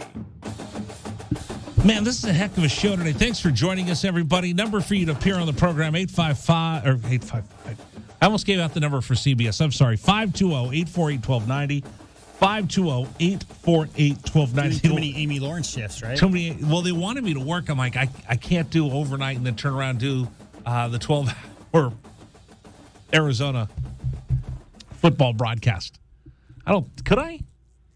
You could, but you wouldn't have any time for your wife, and then that would be a whole thing. She'd be happy. Well, maybe in the interim, but over time, I think it would be a bigger problem for you than your sleep deprivation. We used to have the sign in the house that says this marriage will be temporarily interrupted during baseball season. So yeah, no, But there's two baseball people in the house, right? Because your son also plays. So yeah, I mean that makes sense. I did once. I was working in Tampa, and we launched our new radio station. It's called The Fan. And I did, what was I doing? I was doing evenings, and I think I was doing middays, and I was doing evenings. I was doing 2 shows a day. So I was doing 2 4-hour shows a day. So that's a lot. And then in between, I was doing this is in Miami. In Tampa. I did like 10 to 2, and then I came back, and I think I did 6 to 10, and then I turned around and I did like 10 to 2 a.m. on Sirius XM. So I was doing 12 hours a day. And there was one time we were talking to, I was just, when you get so tired and you start hallucinating? Yes. I started hallucinating on the air, and I started talking about a football team that didn't exist. And I was interviewing, it was the University of South Florida. I was interviewing their color commentator, and he goes, "Are you high?" And I'm like, oh my gosh, I think I might be, because I have no idea what I'm doing. I'm hallucinating. Like, have you ever been so tired that you get the sweats? I don't get sweats. I definitely start driving long distances. When I drove out here from Arkansas maybe 4 years ago, we did it in one day. And by the time I was done, it was probably 18, 20 hours. I think it was 4 or 5 in the morning, and the lines in the road started speaking. It was like visually there was some really weird stuff going on. But yeah, no, I don't think, I think you have to get some REM sleep after a few days, or else that happens to everybody. When I was driving from Florida to San Diego, when I was going to work at the Padres, we drove through, and we made a couple stops. Like, my son wanted to stop. He wanted to see a riverboat casino, so we stopped in Biloxi, Mississippi. Then he wanted to see Bourbon Street. So he stopped on Bourbon Street in New Orleans. And I wonder why. What's that? He wanted to see Bourbon Street. Well, it was during the middle of the day, so it wasn't. Yeah, he just, what it was? He had seen Bar Rescue. He saw Bar and Bar Rescue. He wanted to go see it. There's so much history down there. It's it's fun culture. So we did that, and then we stopped in San Antonio because he wanted to see the Alamo.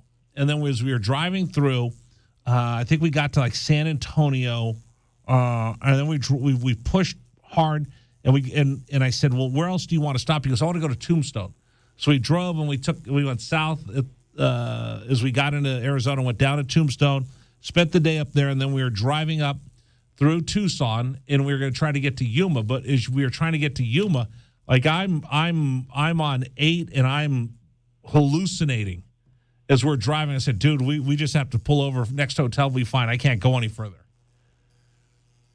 I've done those long distance drive where whoa, the lines are talking to me. The other cars are talking to me. Okay, you better pull over because that's not safe.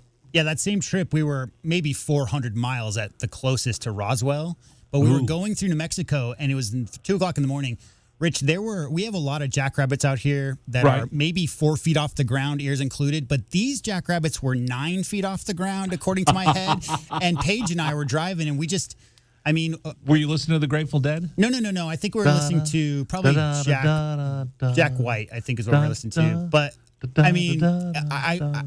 combination of the drive, the time, and the fact that there were multiple hundreds of these 5-foot-tall rabbits, it started making our minds do some funny things for sure. Yeah, exactly. And I'm not, and I've never been high before in my life. I know that's hard to believe for my age, but I've never been. But that's closest I've ever been to hallucinating. I didn't like it, so now I know why. I've never been high before in my life. Hey, the Rich Rare Show is brought to you by Dragoon Pills, your new best friend. Dragoon Pills is made from a simple grist of American-grown malted Pilsner. It's a legit Pilsner. It's made right here in Tucson. A rare find. It's super easy drinking Pilsner from Dragoon Brewing. Look for it on draft or in cans at a store near you. Listen for your chance to win a $25 gift card to run out and grab some Dragoon Pilsner or Dragoon Pills. All right. Do I have time for the story? I do. I'm going to be a little bit late going to break. Is that okay? I haven't been on time for anything all day long, have I? All we have to do is make sure that Mr. Howell is with us at the top of the hour. Other than that, you can do whatever you want. You sure? Yeah, sure. All right. We're in charge of this, Rich. You realize that we have control over what we put out on the air. That's kind of how this works, so. All personnel, please evacuate to the nearest lot and report to your supervisor. I'm just afraid. I think I can do this. Let's concentrate. Let's bear down right here. You ready? Oh, by the way, you did mention that, right? Glenn Howell's going to join us at the top of the hour. Mr. Howell is what I said. Mr. Howell. Yes, Glenn Howell joins us at the top of the hour. I saw this story. And this story, I hadn't brought it up. I wanted to wait for today to bring this up. This story, JW, is crazy. The Athletic is reporting this, so it's not, the Athletic doesn't have widest distribution. You got to pay for it. But the Athletic is telling the story that the demise of Herm Edwards might not have just happened after the Eastern Michigan game. When you start telling me it doesn't matter, then retire. Get out. Well, there's a story going around the Athletic reporting that the ASU coaches wanted Herm out so badly that they were double dealing and sharing Sun Devil game information with their opponents because they didn't want to win the game. You play to win the game. Hello? You play to win the game. Apparently not if you're a Sun Devil assistant coach, according to The Athletic. A couple other people are also reporting this, JW. The Arizona State coaches, the assistant coaches, wanted to change so bad. They wanted him out so bad, they leaked and shared game plan information with Arizona State's opponents to help them lose. You play to win the game. Hello? You play to win the game. If that's the case, the Arizona State Sun Devils are toxic to the core right now within that football facility. That if you have coaches that are double dealing like that and stabbing their coach in the back, that could be the most pathetic thing I've ever heard in my life. Sounds like a mutiny. Well, okay, so I'm not going to throw rocks living in a glass house. We've seen during John Makovich's era, you remember this? Yeah. Players going to revolt. Players thought about not coming out to play because Makovich had just lost complete control of the team. He had no allies within the football office. Nobody wanted him. The players were sick of him. He just wasn't. He was a horrible fit at the University of Arizona. Horrible fit. During Kevin Sumlin's time here, I think is another low point for Arizona football. Lots of people wanted him gone, including players on the team. But nobody double dealt and shared. That's Benedict Arnold espionage stuff to kick him to the curb. When you start telling me it doesn't matter, then retire. Get out. Their coaches were saying, get out, Herm. We don't care. For the good of this program, we're going to stab you in the back, stick it to you, double deal, Benedict Arnold, spy for the other team, and bring defeat to this school because we hate you so much. You play to win the game. Hello? You play to win the game. Unless you're an assistant coach and you think the program has gone so far, you're willing to sacrifice. You're willing to sacrifice to throw him under the bus. If that's the case, and I got to do a little bit more digging, if that's the case, Arizona State football could be so bad, it could take them a decade to respond from this. I mean, listen, Jed's turned this program around to make it respectable pretty quick, but if you go that deep, you've got to clean the house. The athletic director has to go. All the football people have to go. You better clean out that entire office and fumigate it if that's the case, that they did him that way to show him to the curb, to get him to retire, to get him to leave, to throw him out. You did that? When you start telling me it doesn't matter, then retire. Get out. If they did that to get him out, wow. that's almost unspeakable to have a mutiny like that, JW. I don't know if I've ever heard of that or seen that in professional sports. Once again, I'll just give you logical, level-headed JW response. Oh, the way I stop see it. it. No, Rich, you can say whatever you want. Throw me out of the union. No, listen, the way I see it is this. The most important, always, is the program. So coaches come and go, players come and go, and you want to have alumni who obviously support the program and want to see it go positive into the future. Wasn't in those rooms. I don't know how bad it was under that leadership. I don't know that any of those assistant coaches weren't trying to do what's best for the program. Does that make sense? Right. I don't know why. I don't know the motivations behind any of those decisions. Obviously, when you have underlings, when you have people who are assistant coaches sabotaging in-game stuff before games, if that actually comes out to be true, trying to get the Sun Devils to lose, if that's what the allegations or will come out, well, that's a different story altogether. But as far as what the motivation is to see new leadership come in, I believe that the program is always the most important factor in all of those decisions, right? I don't know, man. I get it. But backstabbing your boss? I would never do something like that. Well, okay, I get that part. It's so, Keith called up and talked about my son. So I brag about him all the time that he's a midshipman. I'm very, very proud of him. He's planning on making military his career. Wants to be a naval officer and service 30 years. And I admire him for that. And as I learned more about this and I experienced this and what it's like to be a Navy dad, he's taught me so much. Part of that is the chain of command. And you can't go out of the chain of command. And there's just ways that you go about doing things, and that's not the way you go about doing things. That's not the way you go about doing things. So if that's true, holy cow, is that program in trouble? I'll tell you one thing, Rich. My grandfather passed away in World War II. Other than that, I don't have any direct family. I've had roommates, however, A-10 pilot for 4 or 5 years. Dan was a good friend of mine. And what I will say is and a bunch of SEALs back in the Frog days, those guys that ended up going to Trident and starting Trident, they were all hanging out at Frog in the 90s.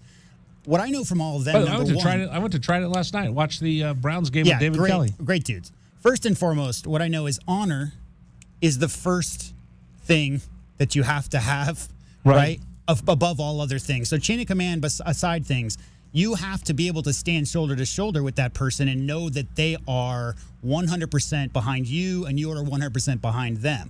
So I believe that in the football scenario, whoever's motivation, maybe some assistant wants to get bumped up, maybe this, that, and the other, whatever personal motivations go into that, I guarantee you honor is not the first and foremost among, which is why I think that, at the end of the day, the honor system of that command of the military, that's why you don't see that implemented maybe other than the service academies most across college sports. It just doesn't work like that.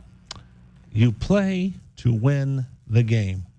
You play to win the game. Hello? You play to win the game. Wow, that is awful. All right, you want to comment? Number for you to join us, 520-848-1290, 520-848-1290, the number for you to join us. I do want to take a look forward to Saturday's game against Cal.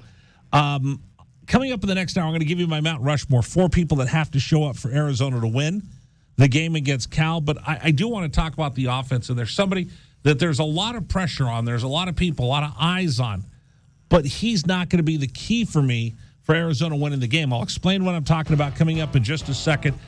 Listen, I'm going to give you a couple guys that need to do something on offense. And I'll just say it right now. It can't be all on Jaden Delora. I'll explain coming up next. This is Wildcats Radio 1290. This is the Rich Herrera Radio Show. Now streaming on Facebook Live and YouTube at Wildcats 1290 and our website, wildcatsradio1290.com. Terry crosses middle, handed to Matherin between the rings. Over for Creasa. Checked by Campbell. High screen from Koloko. Creasa around it, drives right. Throw it for Koloko, who slams it down for 2. Lamb set. And the pitch to Susak, driven out towards right field. That is going to get down for a base hit and go all the way to the wall. Casagrande headed for third. They're going to wave him around. He's coming home, and the Wildcats have tied it up.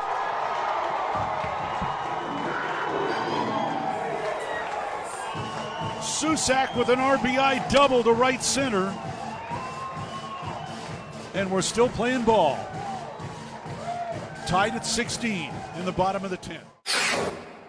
Shot blocked by Koloko, who grabs it out of the air. Ahead to Dalen Terry, Arizona with the ball, minute 30 to go, and a 6-point lead. Juzang working right, drives to the bucket, put up, blocked by Koloko, grabbed by Larson. Arizona ball, 38 seconds left. For Bernard, goes right, blocked by Ballo, grabbed by Mathurin. Arizona ball, 22 seconds left. Campbell down for the Bruins, throw it out to Riley. He'll shoot the three, blocked again by Koloko. Ballo grabs it, it's over. Championship to Tucson. Hey, sports fans, it's Rich Herrera. Thank you so much for tuning into our stream. We'll be back in just a bit. Until then, how about some Arizona Wildcat highlights? 4th down and less than a yard. Trojans will go for it in a tie game. Slovis out of the shotgun. Step to his left. Step the handoff. Into the backfield and drop. No gain. Loss on the play. Cats take over. That's a huge play by Arizona. Explosive play in the backfield that time. Shot blocked by Koloko, who grabs it out of the air. Ahead to Dalen Terry, Arizona with the ball, minute 30 to go, and a 6-point lead. Juzang working right, drives to the bucket, put up, blocked by Koloko, grabbed by Larson. Arizona ball, 38 seconds left. For Bernard, goes right, blocked by Ballo, grabbed by Mathurin. Arizona ball, 22 seconds left.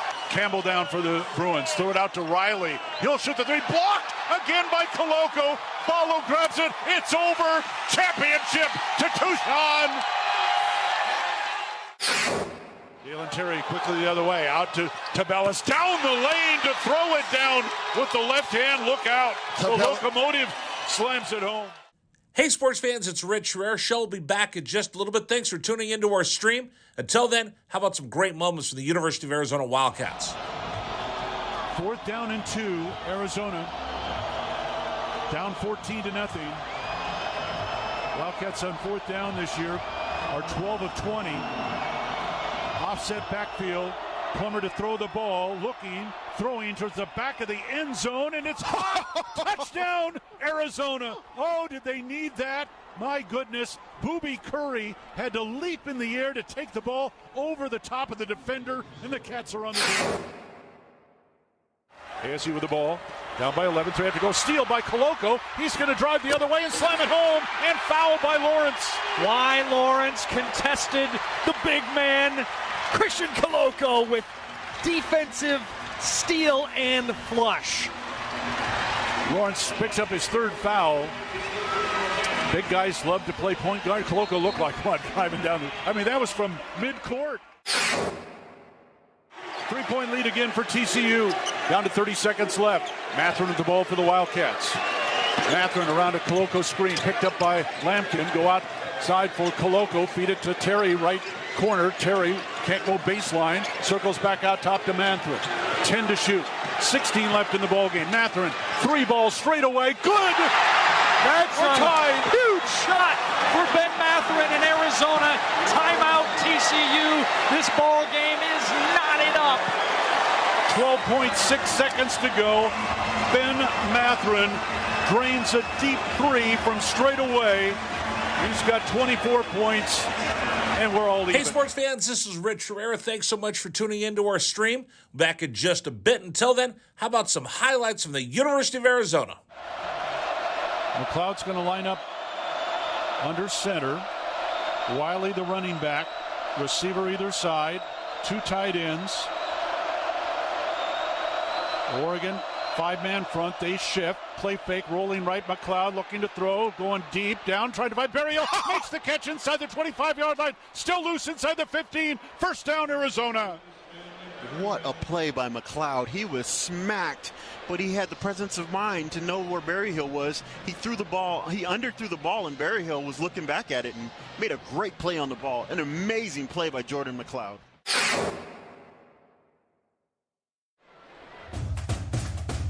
Yes, that's right. It's me, Rich Herrera, with you on a Friday on the home of the Arizona Wildcats. We're getting ready for football.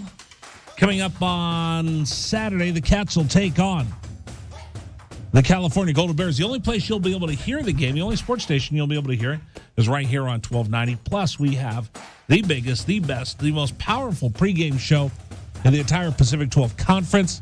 Glenn Howell, Kelvin Efon, and I will take the air at 10 a.m., getting you ready for Arizona and Cal. We'll do the show live from Casino del Sol. the Soul Sportsbook. We'll be sitting out there enjoying ourselves, getting ready for the game. We'll stream the game. We'll stream the pregame show on our YouTube page as well at Wildcats 1290. So we invite you to come and watch the official pre- and post-game show for the Arizona Wildcats. Now, Rich, I know there's some rules on Twitch and YouTube about eating on camera. So if you guys are just shoveling food into your mouth during pregame, I'm not allowed to eat on camera? I think there's some stipulations because there's this is going to be scary to say on air, but there's something called mukbang, if you're not familiar, which is like the act of watching people eat. And that was a big thing like 6 years ago. So now I believe that there's some kind of regulation. Don't quote me on this because I don't have the YouTube bylaws in front of me. But I know that you guys are prone to eat tacos and, bourbon barbecue, all that stuff. So maybe we should get the lawyers involved, double check, make sure you guys are allowed to do that. I'm not allowed to just stand there and just shovel food into my mouth. I think you can do it if it's a secondary act and not the sole purpose why you're there or something to that effect. I don't know how it works. The internet's a really weird place these days, Rich. Well, and your technology sucks today. Yeah, it did earlier. It's working okay now. No problems. Did you get back in? No, we're still having issues with Authenticator, but I think it's a national issue. So, okay. Yeah, I'm fine. I'm always good. You know me. No, you make everything work. No, now I'm just afraid if I'm going to sit there and eat on camera, what's going to happen? Because I do like to, do I need to stop and get a breakfast burrito first? Only 2 out of every 3 breaks do you come back with a mouthful of food while you're introducing the next segment. You're not supposed to tell people that. You're not supposed to share a secret. Well, I think they can hear it. They don't have to tell them; they can hear it. My wife gets mad when I chew gum because I am a loud chewer. It wouldn't like bacon wrapped scallops and things like that are being brought to you. Not that you asked for them, but just because people know you like food. I mean, come on. He's telling you, I'm not begging for food. Right. They simply want to make sure that I'm happy. That we know how this works. Yeah. They just want to make sure. They're going, look at Rich. He's a big guy. We need to make sure he's happy. And then the crowd goes wild. Whenever that happens. I think as long as you share with Kelvin and Glenn. No, they don't like to share. They don't like to share because, see, the crowd goes wild.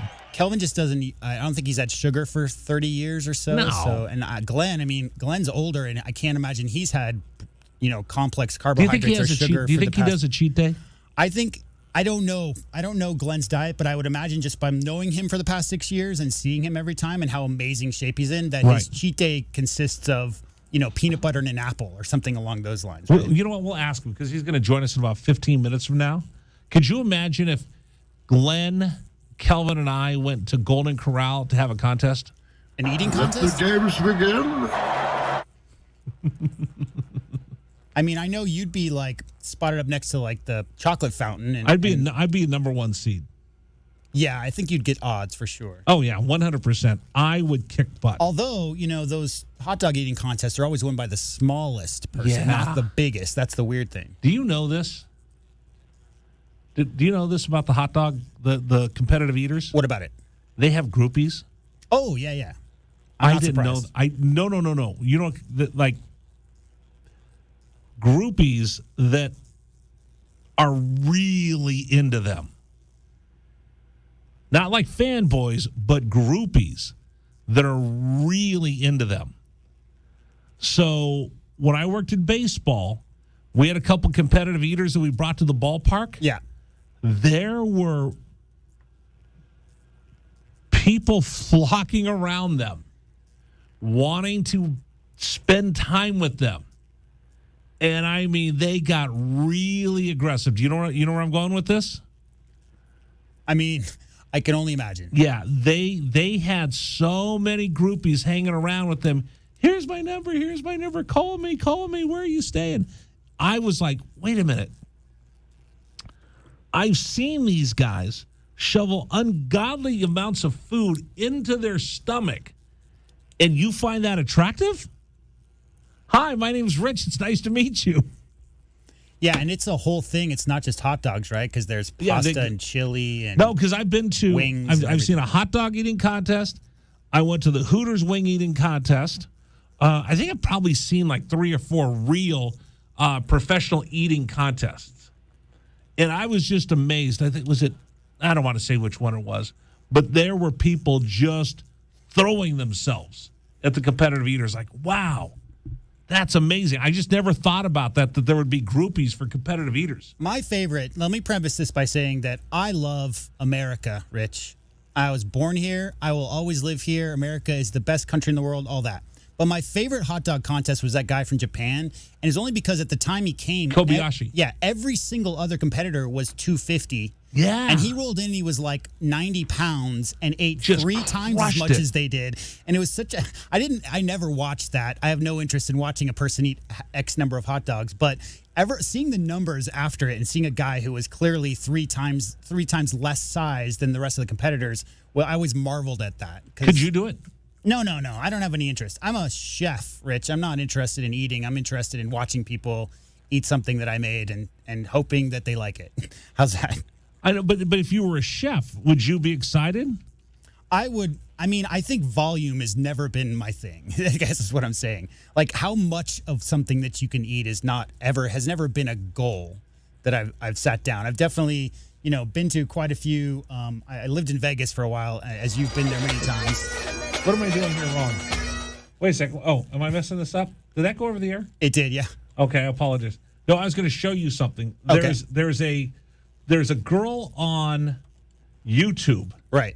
That I decided I liked watching her eat. Yeah, that's what competitive I said. eating. It's a thing. Let me. I'm going to put this up on our stream for you. I showed this to Dragon Ball, and he was just disgusted by the whole thing. But if you're watching us on the stream, this girl probably weighs $125, and she is like a real professional eater. And I went on like a kick for like 2 weeks watching her eat. Yeah. Look at that. That's what I meant. Like there's a whole group of people, and you know what it is? You know the source behind that? What's that? Okay, so there's a group of people, mostly in Asian countries. This started maybe 10, 15 years ago or longer. But there are people who will sit and eat like a whole cake in one sitting. I've done and that. People will watch them because they're on diets and they can't eat cake. And there's some kind of, associative thing where they're watching somebody enjoy something and they themselves feel as if, they're getting that same, sensation, brain thing, or they're happy because they're eating cake, even though they're just watching somebody eat cake. That's the philosophy behind it, anyway. I'll watch this and then go, you know what? I'm going to have something healthy for dinner. Well, exactly. I'm going to do something. I watched somebody eat 100 hot dogs, and I'm like, where is the nearest treadmill that I can go? Yeah, and I want nothing to do with this. So if you're watching the stream, I'm showing Katina Eats Kilos, I think is her handle. And you just watch this little girl eat and eat and eat, and it is strangely enchanting yet disgusting at the same time. Yep. Hey, by the way, don't forget, Wildcats Radio and Samuel Adams Oktoberfest present Oktoberfest at Union Public House on Saturday, September 24th. It's sponsored by Hush Salon and Day Spa. It's a big night of delicious beer, bratwurst. Ooh, bratwurst. And Big Brother Beats and the Dirt. Show off your strength in a Stein hoisting contest and eat your way through the brat eating contest. Speaking of eating, it's Oktoberfest at Union Public House on Saturday, September 24th. It's all brought to you by Samuel Adams Oktoberfest at WildcatsRadio1290.com. More details on our website. Glenn's going to join us in just a minute. I do want to say this for all the Wildcat fans. Can I be the voice of reason? You can. I mean, usually you're the voice of reason, but I'm going to make sure everybody knows. Tomorrow's a big game. Cal knows that they need to win against Arizona to have a shot at being bowl eligible.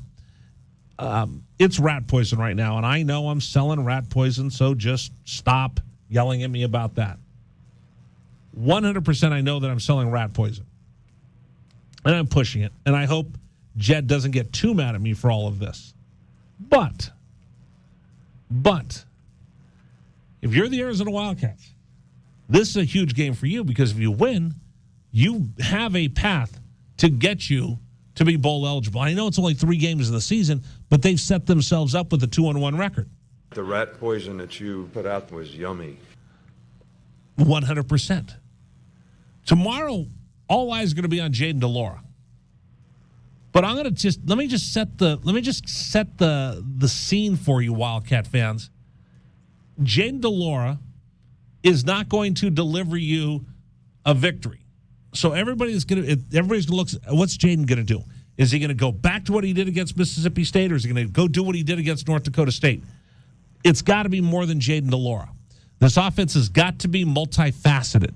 This offense has got to have other people make plays other than Jaden DeLaura. So as I put together my Mount Rushmore of players that need to make plays, I purposely left Jaden off because Jaden's going to do what Jaden's going to do. I think he's going to play under control. I think he's learned a lesson. I think Jed's learned to trust him, and I think he's learned to trust Jed. And I think more than anything else, he's learned to trust himself. With that being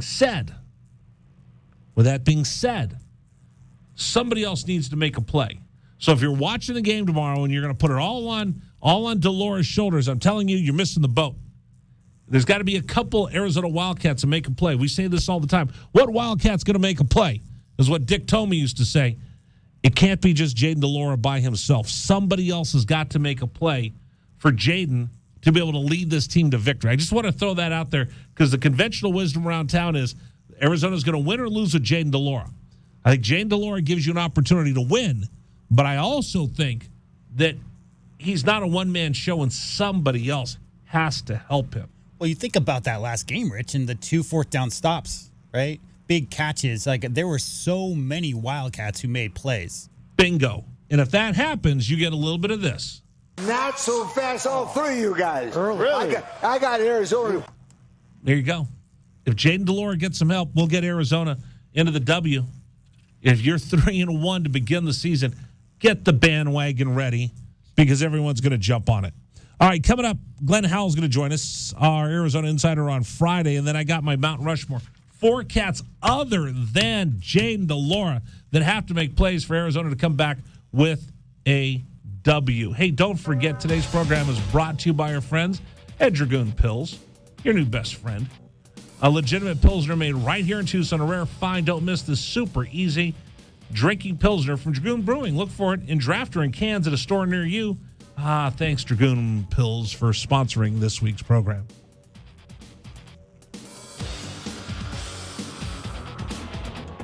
Rich Herrera. This is the Rich Herrera Radio Show. Now streaming on Facebook Live and YouTube at Wildcats 1290 and our website, wildcatsradio1290.com. Terry crosses middle, handed to Matherin between the rings.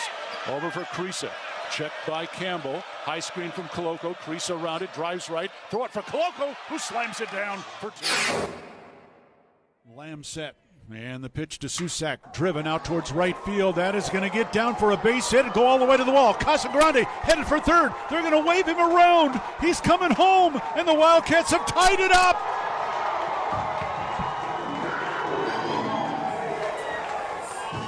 Susak with an RBI double to right center.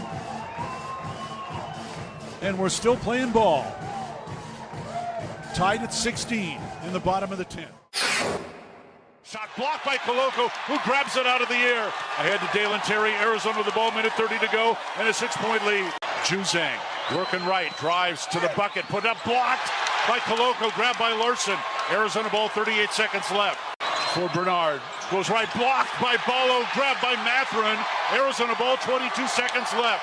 Campbell down for the Bruins, throw it out to Riley. He'll shoot the 3, blocked again by Koloko. Ballo grabs it, it's over. Championship to Tucson.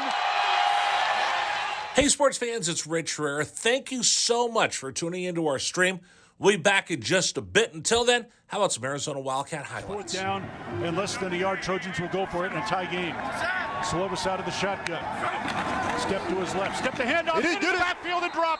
No gain. Loss on the play. Cats take over. That's a huge play by Arizona. Explosive play in the backfield that time. Shot blocked by Koloko, who grabs it out of the air. Ahead to Dalen Terry, Arizona with the ball, minute 30 to go, and a 6-point lead. Juzang working right, drives to the bucket, put up, blocked by Koloko, grabbed by Larson. Arizona ball, 38 seconds left.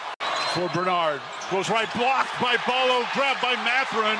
Arizona ball, 22 seconds left.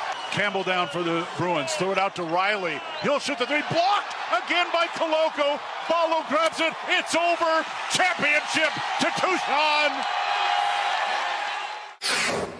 Dalen Terry quickly the other way, out to Tabellis, down the lane to throw it down with the left hand. Look out. The Locomotive slams it home.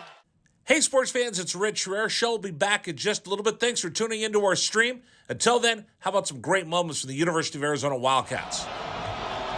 4th down and 2, Arizona. Down 14-0. Wildcats on 4th down this year are 12 of 20. Offset backfield.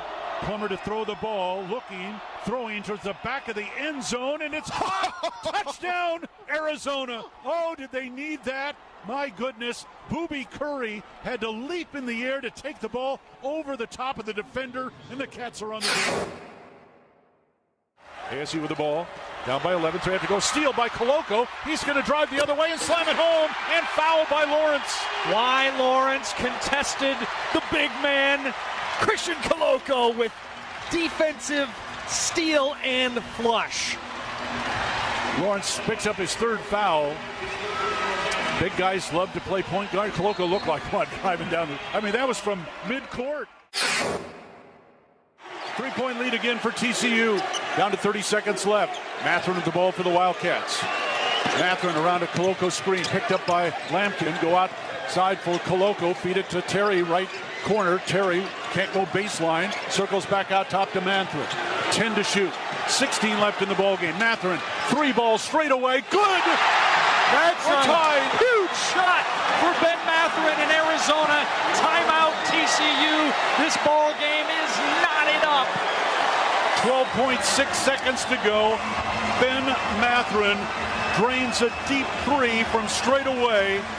He's got 24 points, and we're all even. Hey, sports fans, this is Rich Herrera. Thanks so much for tuning into our stream. Back in just a bit. Until then, how about some highlights from the University of Arizona? McLeod's going to line up under center. Wiley, the running back. Receiver either side. 2 tight ends. Oregon, 5-man front. They shift. Play fake, rolling right. McLeod looking to throw. Going deep. Down, trying to find Berryhill. Makes the catch inside the 25-yard line. Still loose inside the 15. First down, Arizona. What a play by McLeod. He was smacked, but he had the presence of mind to know where Berryhill was. He threw the ball. He underthrew the ball, and Berryhill was looking back at it and made a great play on the ball. An amazing play by Jordan McLeod. Brown will take the snap a yard deep in the end zone. Straight back to throw. Has some time. Steps up in the pocket. The Wildcats have got him for a safety. Second safety Arizona has recorded this season. It's a 24-12 ball game, and the Cats will get the ball. That's big Pulling time. on the field is a safety. Yes, that's big time by Arizona. That time defense did a great job of just closing the pocket from the inside, and then the pressure on the outside by Abear. They just got him. They just got there. They won their blocks that time. Excellent job by Arizona defense and really changing the momentum of this game.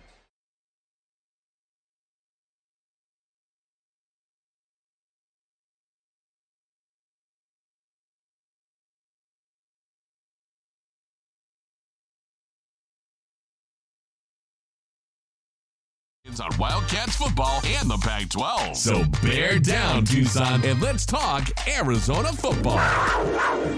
Our Arizona Insiders are brought to you by Coors Light, official corporate sponsor of Arizona Athletics. Chill on, Wildcats. Here is your host, Rich Herrera. All right, it's Friday, so we get to talk to one of the coolest cats I know.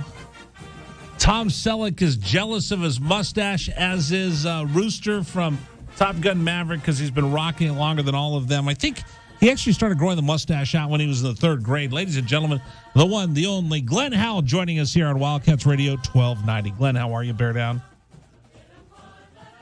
Oh, wait a minute. Oh, no, he's not ready? Oh, sorry. I had the best lead for him. Oh, man, I don't think I could do that again. I'm sure he'll hear it. No. I'm just going to give him that's like going to a surprise party and I gave somebody else the big surprise. I don't know if I got it in me again. I don't know if I have it in me again. To do the big surprise. I don't know. Let's try again. All right, ladies and gentlemen, here's Glenn Howe. What's up? I had a big build up. I talked about your mustache you've been rocking since the 3rd grade, and Tom Selleck looks up to you, and you know you're the coolest guy I know. But I messed up and I mistimed it, so you didn't hear any of it. You're killing me. You're killing me with the stash, man. What? I worked hard. I've worked hard on the stash, though. I'm a little jealous. I can't grow a good mustache. I've got a little bit of a bald spot underneath my left nostril. Yeah, that's not good. No, that's not good at all. It grows in very thin, and it grows in blonde for just like this little 1.5 inches underneath my left nostril. So whenever I grow a mustache, it looks like there's just a barren patch right there. Yeah. You got to have it full grown. Yes. That's why I hate your mustache. I'm hating on it because I'm jealous. Like if I grow the goatee, it's enough to cover up that little spot that I'm missing. But then everybody walks up and asks me to sing La Bamba because they think I'm the lead singer from Los Lobos. I used to have the goatee, but I just let it go. The wife likes just a clean mustache. For a while, I had the goatee because I said, if I ever get in trouble, I want to have like a really mean-looking mugshot when they show me on TV. So I had the look, and it doesn't work for me, so I got rid of it. Okay, we have a couple important questions to ask you. Okay, they both involve food. You want your personal question or your family question first? Personal question. How would you do in an all-you-can-eat buffet? Not very good. Not very good. You wouldn't even try? I would try an all-you-can-eat buffet, but I wouldn't eat that much. I don't eat a lot.